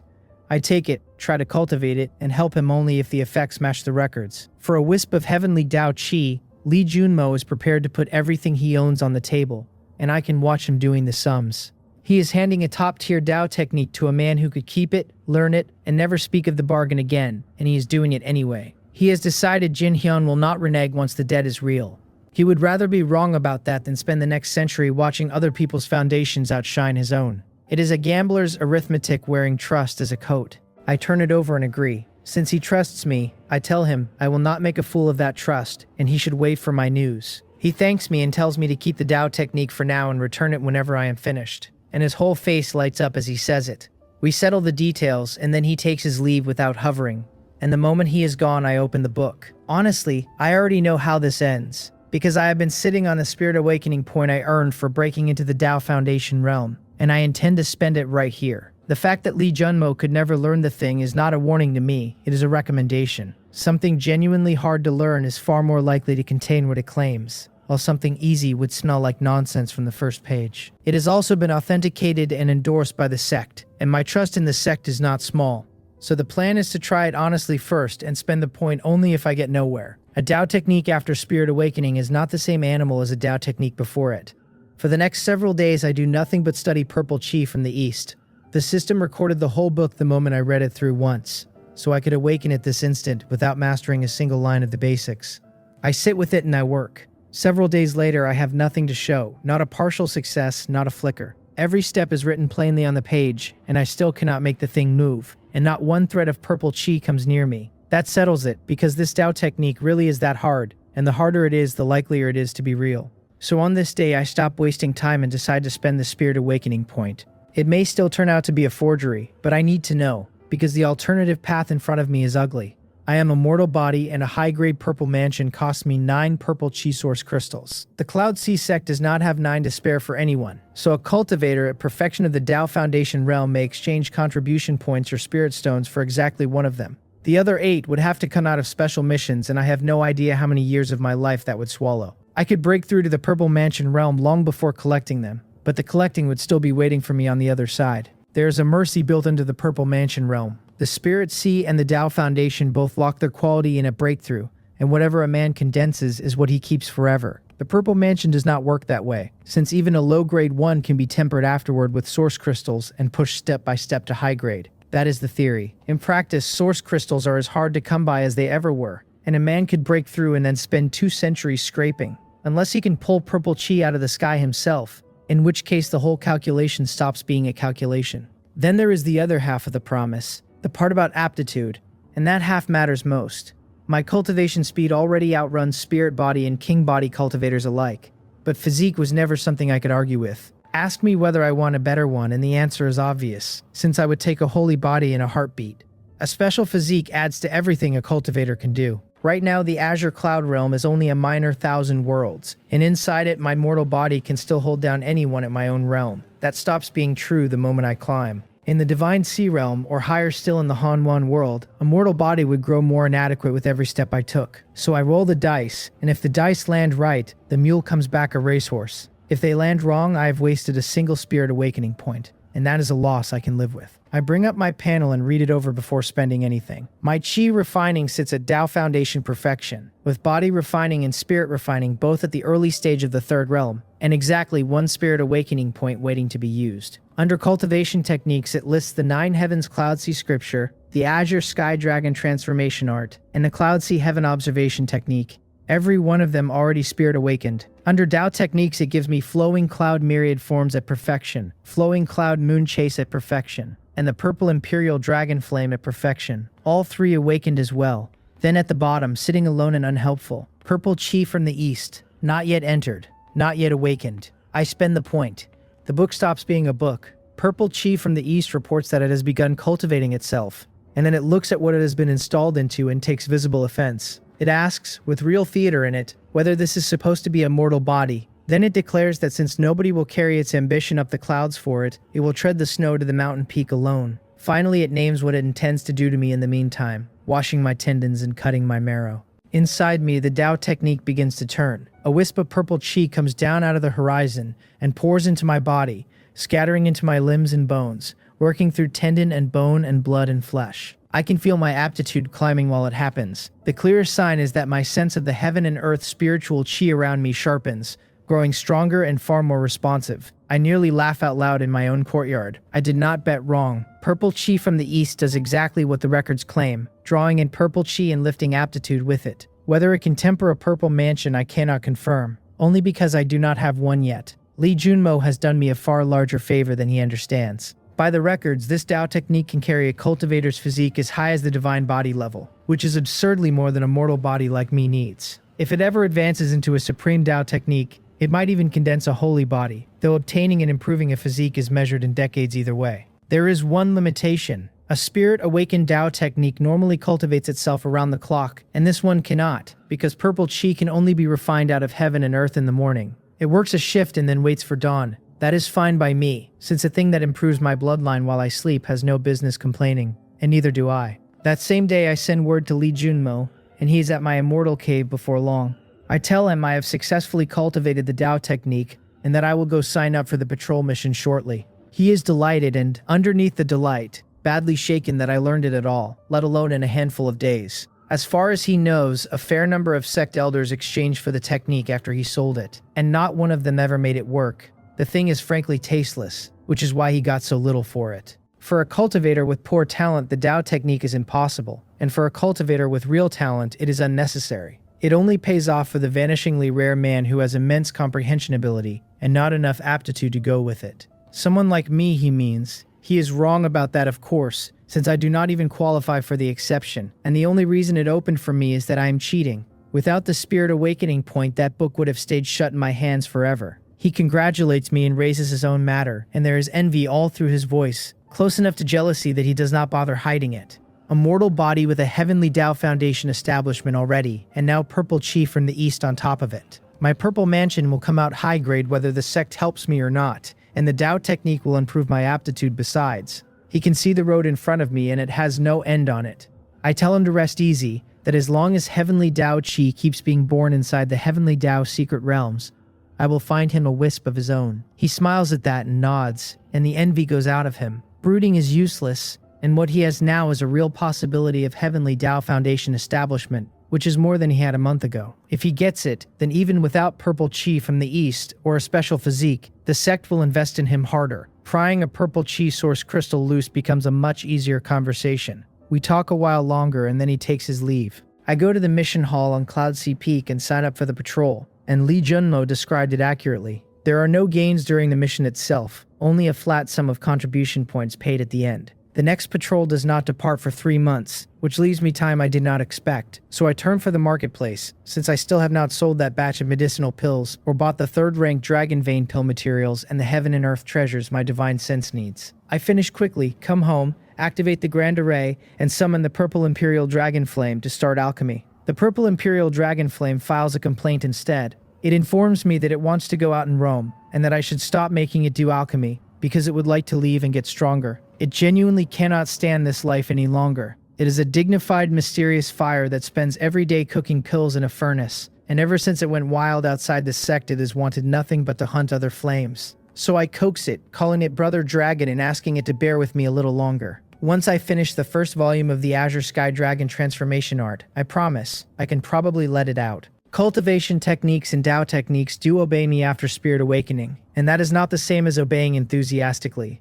A worker slacking and a worker committed produce very different results, and since these are my big brothers doing the heavy lifting, flattering them costs nothing. It does not work for a heartbeat. The flame informs me that it has seen through me, and that the whole speech is deceitful nonsense. The moment my realm reaches perfection, I will want to break through again, and then it will be right back in the furnace. Then it reports that it is getting angrier the longer it thinks about this, and then it announces that it has begun comprehending the Tao in order to create a technique of its own. I have no idea what any of that means. Create what exactly? Somewhere in there I clearly pushed the purple imperial dragon flame further than I should have, and now it is brewing something. Not long after, the answer arrives and the flame reports that it has self-created a clone technique. Then it flies out of my body and splits itself cleanly into 2 burn-in clusters. Neither one is much diminished by the division.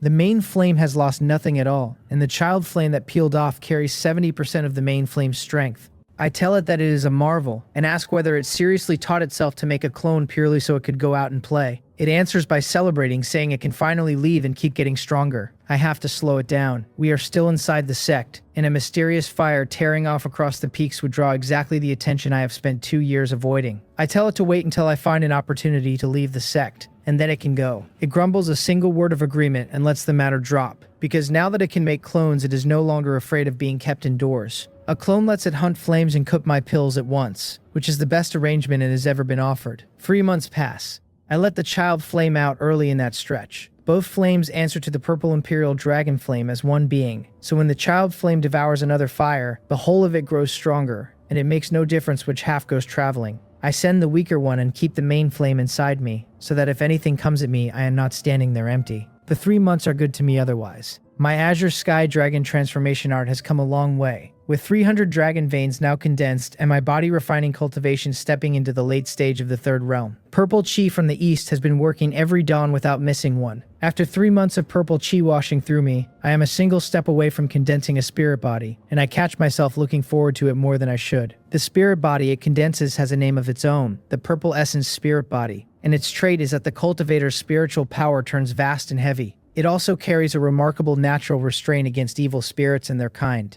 Among all the spirit bodies in the world, it sits near the top of the list.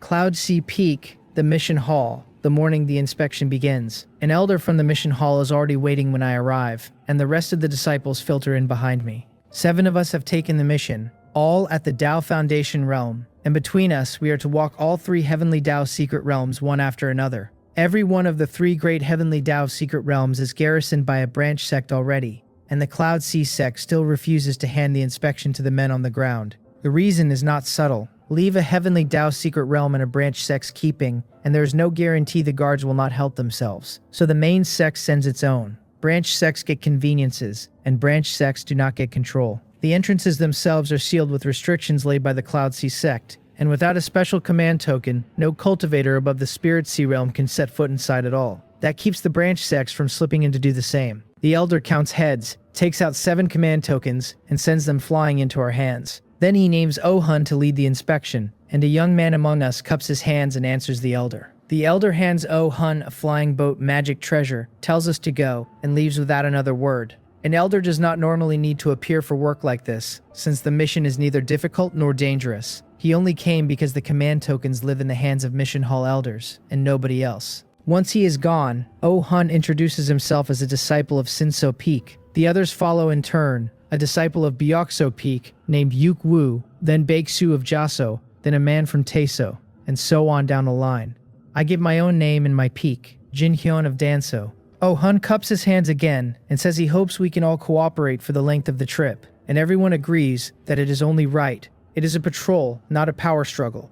Nobody here has any interest in anything except finishing and going home. So we do not dawdle. Oh-hun releases the flying boat the elder gave him, and though it is only a low-grade magic treasure, it leaves any magical artifact in the dust. For a bad mission, the sect at least provided transport. We board. Oh-hun sets a course for the Chongryong Gate, and the 3 heavenly Tao secret realms get visited in order of distance, which puts the Chongryong secret realm first. I stand at the rail the whole way, thinking about the odds. I have already pulled one portion of heavenly Tao Chi out of the Chongryong secret realm, and I want to know whether I can see the next one. My cultivation has climbed since then, so the seeing should come easier than the first time. The Cloud Sea Heaven observation technique has also done this once already, and technique remembers what it learns. The secret realm is hours out, so the group settles in and talks. They all know each other to some degree, or have at least heard the names, and then there is me. Either I have been extremely quiet or I joined the sect recently and established my foundation last week, and either way none of them have ever laid eyes on me. Yuk-woo is the one who asks, wanting to know when I completed foundation establishment, and the other 6 lean toward the answer. I tell her it was not long ago, less than a year. Every face in the circle settles into a knowing look, as if that explains everything, which it does. Oh, Hun smiles at me and says I must have signed up voluntarily. For someone like me, it counts as a good mission, since the rewards are thin but the work is genuinely easy. The word voluntarily stops me, and I ask him whether that means the mission is sometimes not accepted voluntarily. He nods and explains that nobody wants it. When the inspection date comes around and too few disciples have signed on, the mission hall simply hands quotas down to the various peaks and tells them to produce bodies. Then Oh-hun and 4 others admit that is exactly how they got here.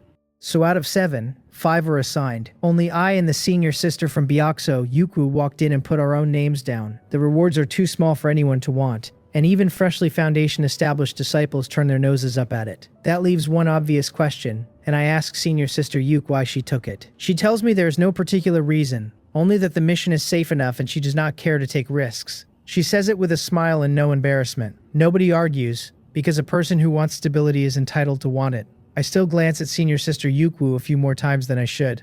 Then again, I am on this boat with a motive of my own, so of course I hear motives everywhere. Oh, Hun did just say nobody takes this mission willingly. If I had never gotten purple chi from the east out of Lee Junmo and promised him a wisp of heavenly Dao chi, I would not be here either. It is possible I am inventing a mystery, since even a mission nobody wants finds one volunteer somewhere. But a man away from his own mountain is better off cautious. I tell the purple Imperial Dragon Flame, without moving my face, to keep an eye on all 6. The flying boat is fast enough that we reach the Chongryong Gate the same day.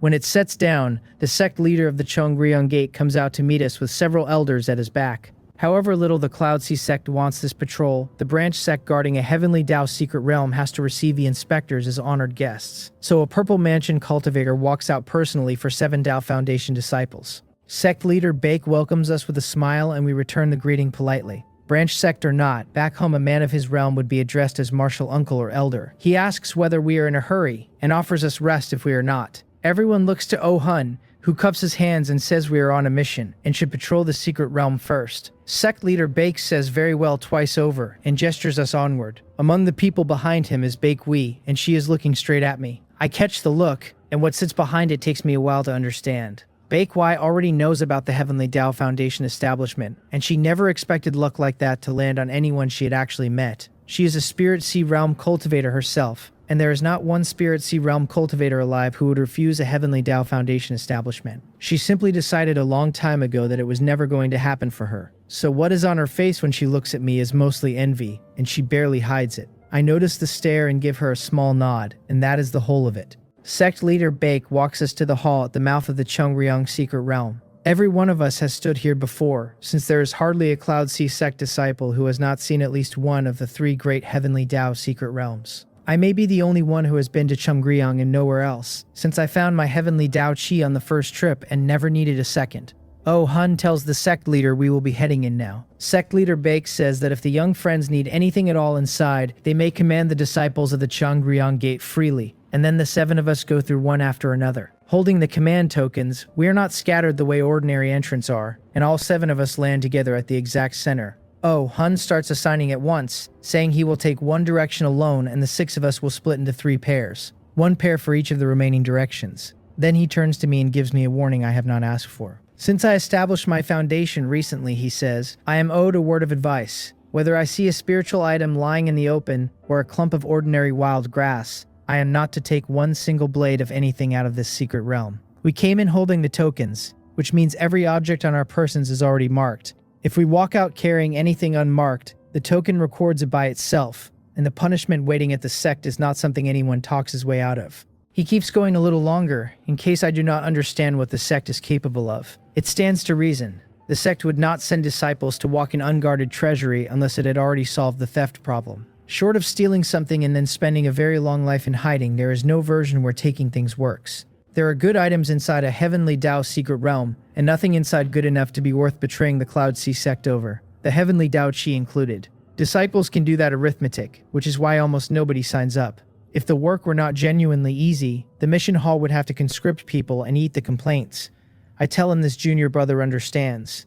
Oh, Hun finishes the pairings, and I am put with Yokwu.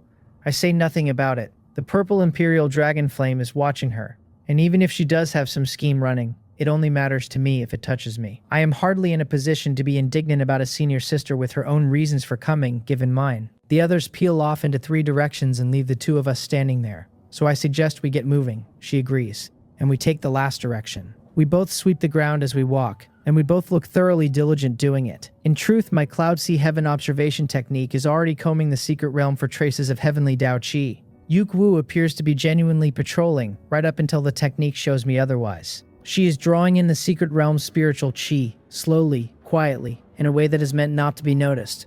Absorbing spiritual qi is nothing. Absorbing it furtively is something. What I cannot work out is why. Does the spiritual qi inside a heavenly Dao secret realm have some property I have never read about? I have no idea, but I know what I am looking at. A senior sister who signed up for a thankless mission with an agenda, same as me.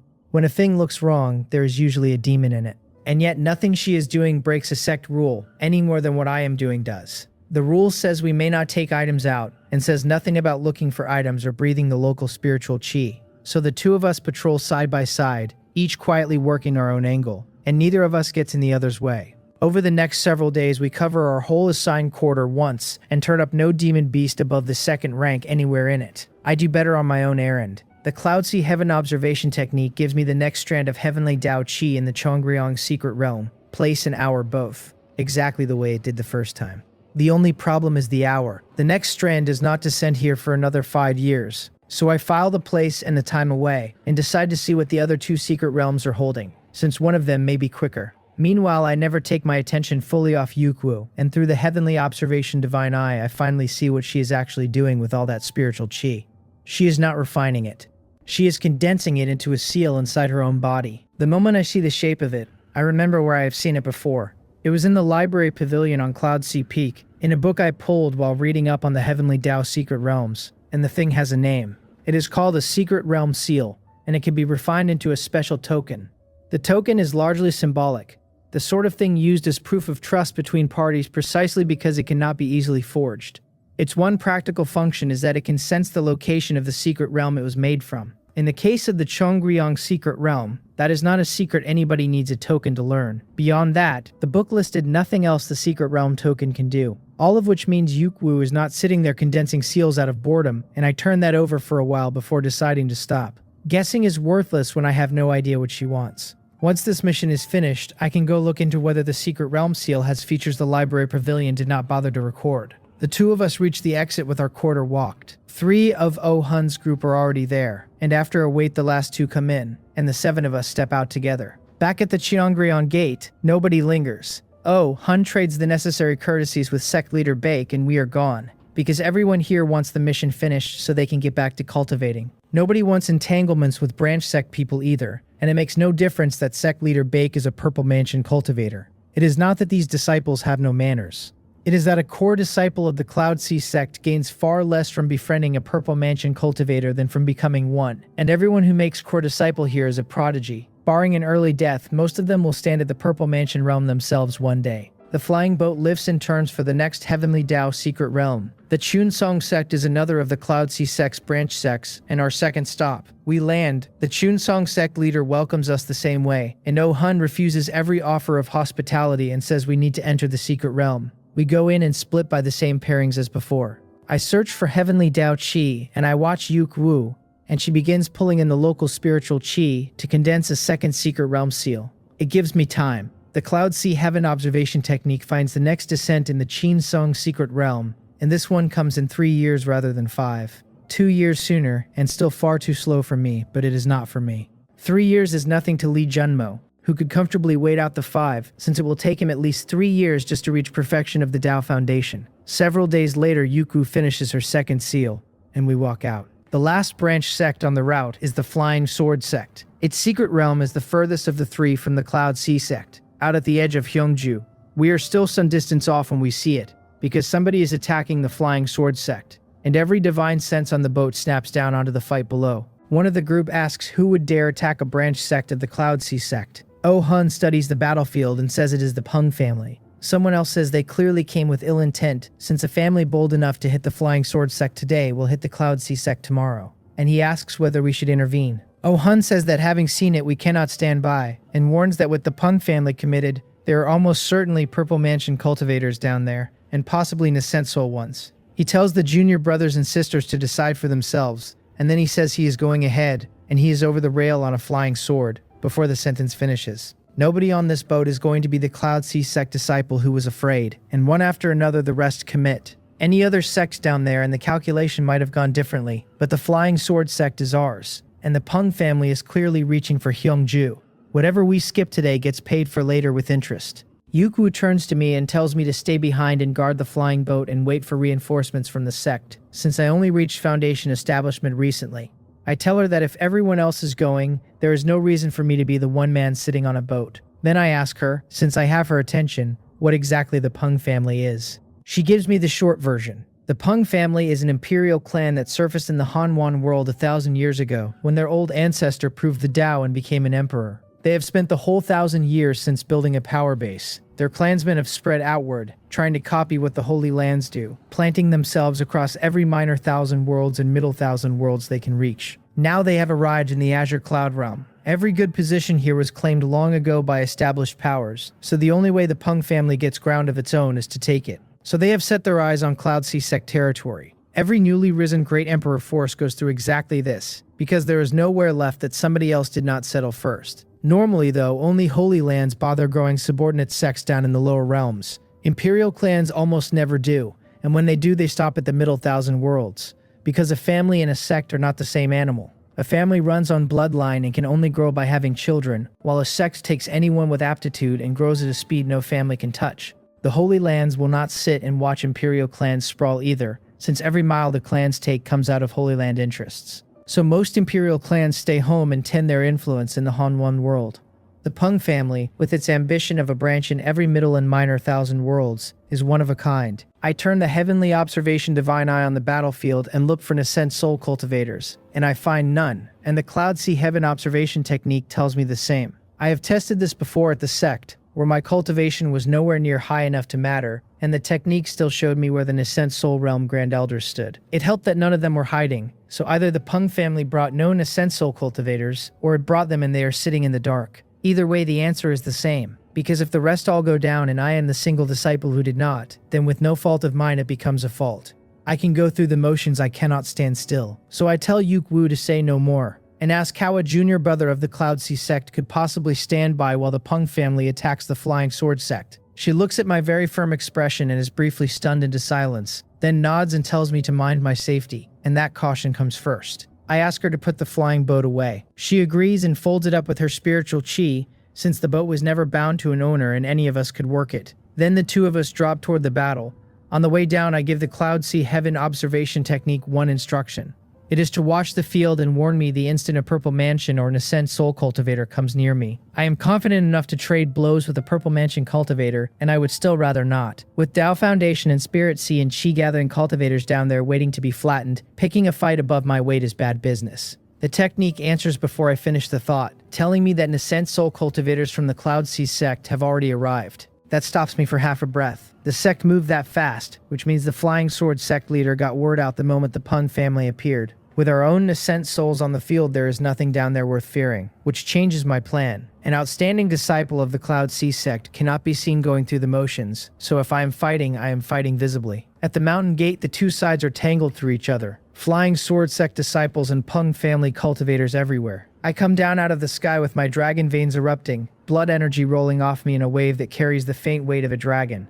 I do not slow down or pick a careful target. I go straight into the thickest part of it, where several Flying Sword Sect disciples are surrounded, and perhaps a breath away from dying. The blue dragon veins come up bright along my arms, and I throw one punch. The blood energy behind it hardens into a solid fist aura, blows apart the magical artifact and protective spiritual light of a Spirit Sea Realm Pung family cultivator, and sends him screaming backward. Then I am moving with flowing cloud moon chase, sliding through the press like something not quite there, dragon veins flickering with every strike. Pung family cultivators break apart wherever I land, and every punch is a plane punch, and every plane punch is fatal. That is the point of the Azure Sky Dragon transformation art. An ordinary Spirit Sea Realm cultivator cannot survive one exchange with me. A Pung family Tao Foundation Realm cultivator who takes a punch head-on has his blood energy churn and gives ground whether he wants to or not. The disciples I'd pulled out of that circle stand there shaking, staring at me as though a humanoid vicious beast had landed in their courtyard.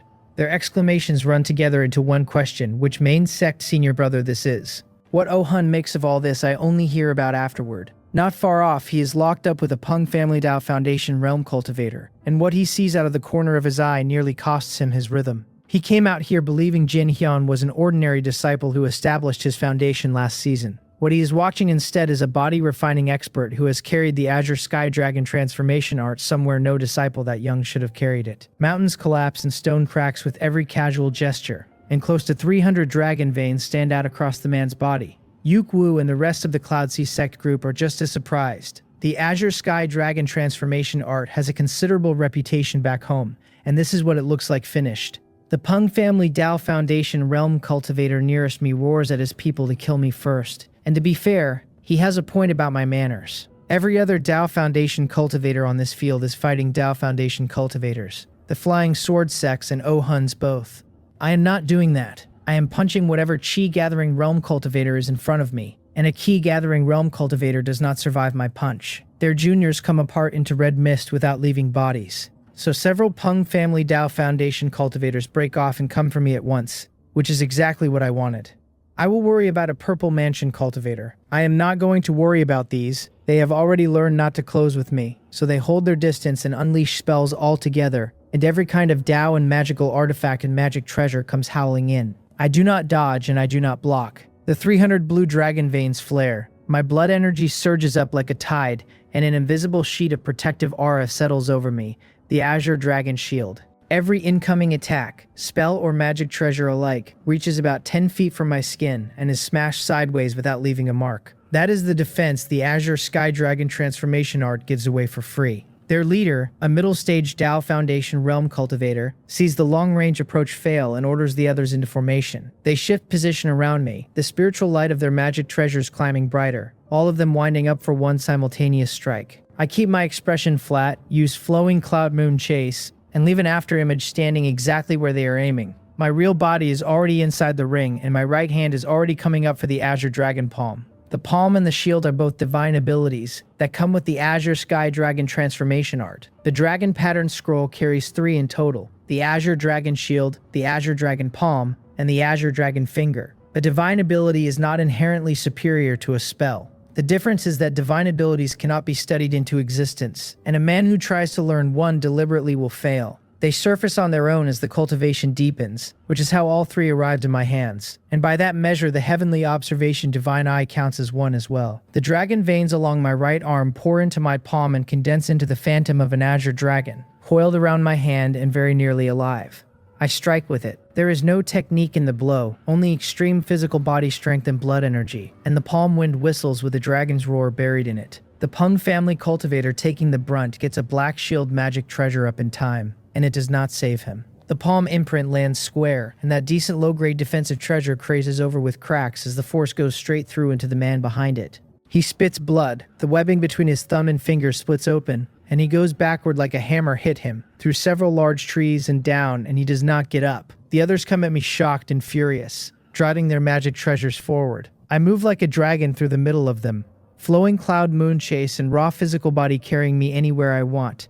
Both palms work, one Azure Dragon palm after another, each heavy and vicious. One takes a palm across the shoulder and drops screaming with the bone shattered. A flying sword coming in at me is struck flat on the blade, its spiritual light guttering as it wails away backward. A few breaths is all it takes. The whole group that surrounded me is dead or broken and out of the fight, and I pull my palm back and stand there while the dragon veins fade off my skin. My aura does not waver, as though none of that cost me anything. Oh-hun and the others watch from across the field, and the thing they cannot get past is that this man supposedly established his foundation less than a year ago. A Dao Foundation cultivator of the Flying Sword Sect seizes the moment and shouts for a charge, and morale climbs through the whole line. The battle begins to tilt, and the Peng family starts losing ground. Then one of their Purple Mansion cultivators notices me, murder crossing his face, and remarks on what a body cultivator this is, so thick with blood and chi. The Flying Sword Sect's vice sect leader laughs and slides straight into his line of sight, manifesting a magic treasure and asking the fellow Taoist what he could possibly be distracted by. The Peng family man has to defend and cannot spare me another look, so he uses a voice transmission instead and tells the other two.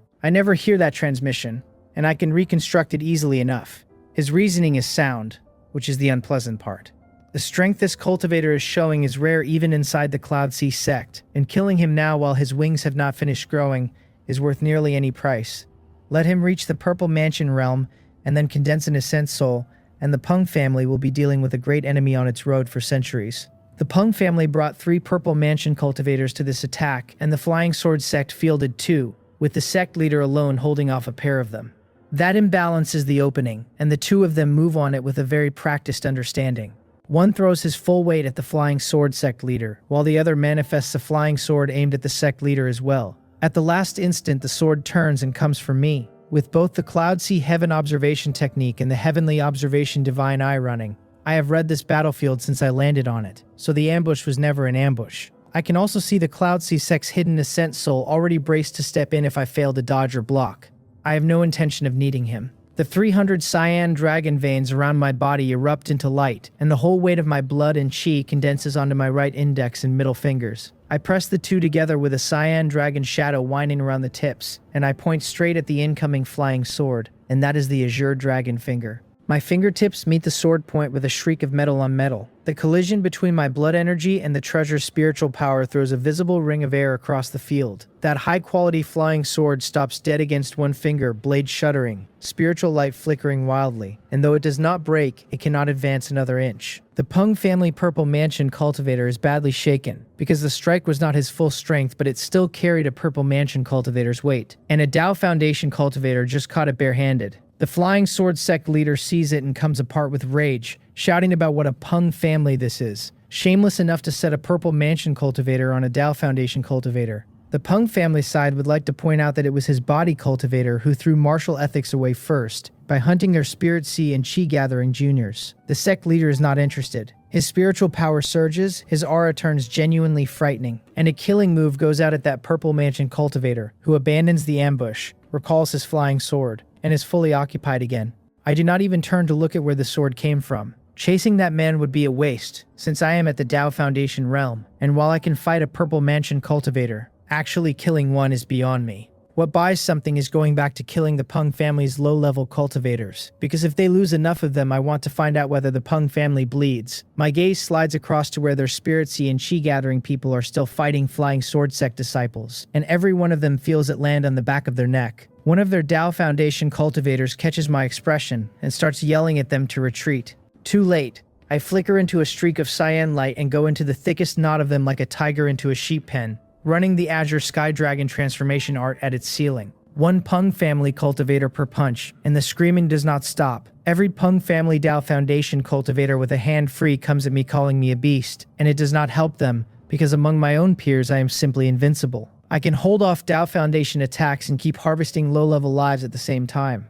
Some of them cannot take the pressure and start running outright, and the Flying Sword sect presses the advantage hard. Then one of their Tao Foundation cultivators, murderous intent pouring off him, roars in a voice gone hoarse. Since it has come to this, he says, everyone should kill the Flying Sword sect's low-level cultivators instead, copying my own trick back at me, and I am not having it. So I unleash flowing cloud myriad forms. Cloud floods the sky and swallows the whole battlefield, and the vision of every Pung family Tao Foundation cultivator goes with it. The Flying Sword sect's Tao Foundation disciples immediately order their Chi gathering and Spirit Sea juniors back out of the fight. Oh, Hun and the others, and every Flying Sword sect cultivator who knows flowing cloud myriad forms, are pouring out cloud alongside me within a breath. That is the end of it. The Pung family's lead Purple Mansion cultivator forces the order out through his teeth and calls the retreat. They have lost completely, with 70% of their low-level cultivators dead, and a good number of their Tao Foundation cultivators with them. The moment they pull out, the Flying Sword sect disciples start cheering and do not stop, and the clouds are drawn back off the field. Oh, Hun and the others come over to stand with me, and then the Flying Sword sect's sect leader and vice sect leader arrive, both smiling. The sect leader thanks the young friends for their help, and Oh Hun cups his hands and answers that as fellow Cloud Sea cultivators it is only right. The sect leader asks how we are addressed, and each of us gives his name. Both of them are noticeably warmer toward me than toward anyone else. Part of that is the cultivation I showed, since taking a Purple Mansion cultivator strike head-on is not a thing a Tao Foundation disciple is supposed to survive. The rest is that I threw my own reputation away and went after their low-level cultivators, which is why the Flying Sword sect is not burying twice as many disciples tonight. Honestly, I could not care less about any of it, since face and reputation have never made anybody stronger.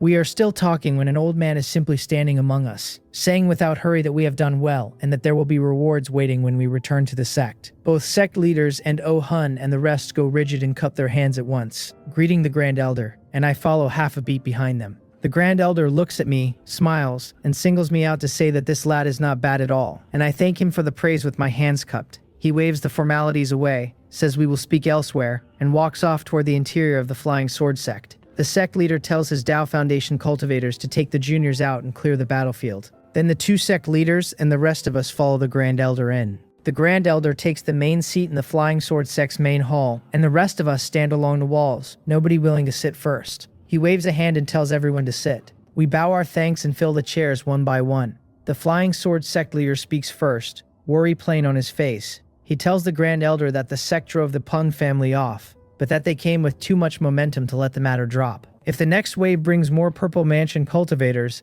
or even Ascent Soul cultivators, he wants to know what the Flying Sword Sect is supposed to do. He is glad the enemy is gone, but he has not let the gladness go to his head. The Grand Elder tells him there is no need to worry. The Pung family holds an agreement with the various sects that their Ascent Soul cultivators do not take the field. The Cloud Sea sect will send Purple Mansion elders here to preside before long, and the Grand Elder means to stay on a while himself. Then he lays out what the Pung family is actually after. Their strength is respectable, but the top sects of the Azure Cloud Realm are nobody's pushovers, and taking territory would cost the Pung family more than it is worth. They struck here first mainly because a Heavenly Tao secret realm sits under the Flying Sword Sect, which was never the real target anyway. The size of the force sent proves it, since their main body is attacking a sect over in Chengju, not far from Hyungju. Both sect leaders let their shoulders down at that. The Grand Elder turns to Oh-hun and the rest of us, and points out that the youngsters have patrol duties waiting, and that we should go patrol the Flying Sword secret realm. We rise and bow and answer him. Our seats never even warmed. Inside the Flying Sword secret realm, the patrol settles into its rhythm, me hunting Heavenly Dao Chi and Yukwu condensing her secret realm seals. What she wants them for gnaws at me more each day. I watched her through the Pung family attack, and she threw everything behind the sect, which is not how a planted mole behaves. As long as it is nothing that ugly, her purpose is her own business, and I would prefer to be right about her. The patrol also hands me what I came for, the place and the hour of the next wisp of Heavenly Dao Chi in the Flying Sword secret realm. It will not surface for 7 years, which settles the question. The 3 years on the Cheongsong secret realm is still the best of them, and when the time comes, I will hand Li Junlo its location and its hour. That trade gave me an idea worth more than the purple chi from the east he paid me with. The Chongryong secret realm and the Flying Sword secret realm are 2 more sales sitting in my head, and information like that always finds a buyer at a good price. The catch is that selling it exposes the Heavenly Observation Divine Eye. So I sell narrowly, only to people I trust to sit on it, or I hold everything until the Purple Mansion, when my weight inside the sect becomes a different thing entirely. However fine a man's Tao Foundation is, a disciple is still only a disciple. Our patrol is nearly finished when Yukwu turns and asks why a man with my strength would take a patrol mission at all. It catches me off guard since I have been circling the same question about her and she is asked first. I ask her back whether strength disqualifies a person from patrol duty, and I point out that her own strength is nothing to sniff at, and yet here she stands. She laughs and allows that it is fair enough, and she lets it drop. I admit nothing. She is not satisfied. Having signed on to this patrol for reasons entirely her own, she assumes there is a reason of mine tucked away somewhere. Against the Pung family cultivators, I fought like a man with no equal among his peers, and a disciple who can do that may take any mission in the sect he pleases. A patrol rotation is the last thing he should have volunteered for. While I have been quietly worrying that her seals might bring harm down on the sect, she has been quietly worrying the same thing about me. I cannot tell whether she asked in earnest or asked in order to look like it. If it is the first, she means the sect no harm. If it is the second, anything is possible, and we could trade polite guesses until the secret realm closes. There is no profit in that. The Grand Elder is on the mountain now, so whatever she is building toward will not turn into an accident nobody can stop. I look Yukwu in the eye and suggest we be honest with each other, since she is plainly the one who came into the secret realm carrying a purpose. She tells me I am overthinking, that a mission is only a mission, and she asks how I would answer that question pointed the other way. Her face does not move when she says it. Behind it, she has gone as alert as a drawn bowstring. So I tell her she was discreet, that I found out anyway, and that I would like to know why she has been secretly condensing secret realm seals. That lands. She is genuinely shaken, since she took every precaution and I saw through all of them, and now she is certain I am not a simple man. She whips backward several paces and puts distance between us, wariness written across her whole body. Strangely, that reaction relaxes me instead. I ask her again to clear up my confusion. Her face turns grim, and she tells me to spare her the nonsense, since she does not believe I took this patrol out of boredom. I answer that she should explain first, since otherwise I will have to lay the matter in front of the Grand Elder. She says nothing. She does not trust me either, and for all she knows, my talk of reporting her is a bluff meant to pry the story loose. Staring at each other buys neither of us anything. The Purple Mansion is not far off, and once I reach it, the divine eye becoming public stops mattering much. Besides, I want to know what those seals are for, so I go first. I tell her my purpose in the patrol is heavenly Dao Qi and nothing else. She asks how she is to believe that when I have already completed Foundation establishment and have no use for it. I tell her that is true, but that somebody paid a high price to have me find it, and then I give her the rest. I cultivated the Cloud Sea Heaven observation technique and was fortunate enough to develop the Heavenly Observation Divine Eye, which is exactly how I caught her at her seals. To close the argument, I let my Dao Foundation show and tell her to look for herself, because a wisp of heavenly Dao Qi found through the divine eye completed my heavenly Dao Foundation establishment. She looks closely, and what she is seeing really is a heavenly Dao Foundation establishment. If that much is true, then of course a man like me could see through her. Yuku lets out part of a breath. Even taking me at my word, she still does not want to explain what a secret realm seal is for, and she sinks into thought over it. So I put a thumb on the scale and remind her that I have been honest, and that without an explanation in return I will have to bring the matter to the Grand Elder. She asks me not to. She will tell me, she says, and she will even take me along if I want to come, and the choice is mine. What is not mine is who else hears about it, which is nobody. She pulls in a long breath first, weighing telling me against the far worse prospect of the Sect learning it before her. I tell her that suits me. She starts from the part I already know, that a secret realm seal can be made into a secret realm token. Several years ago, she stumbled onto an ancient ruin, and after picking her way through what she could reach, she worked out that it is an immortal cave left by an ancient cultivator. The age it comes from runs back further than the founding of the Cloudsea Sect itself. Years of research finally gave her the method to open it. The lock takes 3 keys, and the 3 keys are the secret realm tokens of the 3 secret realms inside Hyungju. I nod, since as she tells it, the thing hangs together.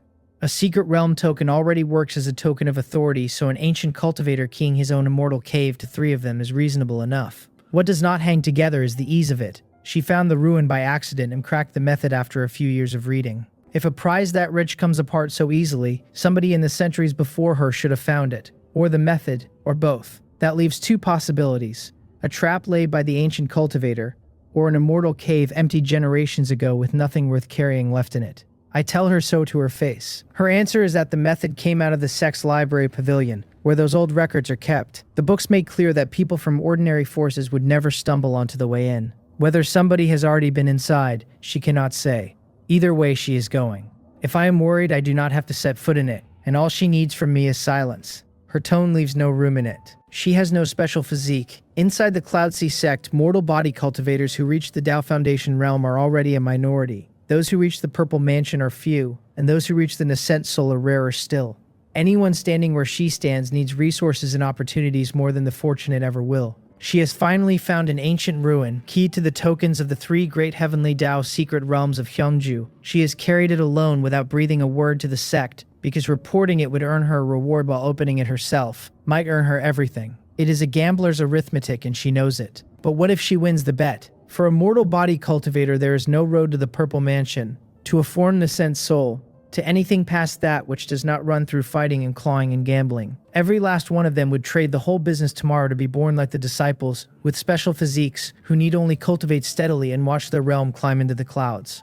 I tell her I understand and ask her to let me think it over, and I give her neither a yes nor a no. An ancient ruin and an ancient cultivator's immortal cave interest me a great deal, and the dangers nobody can see from the entrance interest me considerably less, so I am deciding nothing yet. She nods and tells me to take my time, since she needs at least half a year before she formally goes to explore the ruin. Half a year. By then, I should be standing at the edge of the Purple Mansion realm. If I spend the interval preparing enough measures to keep myself alive, walking into that place stops being reckless and becomes merely expensive. I stop chewing on it.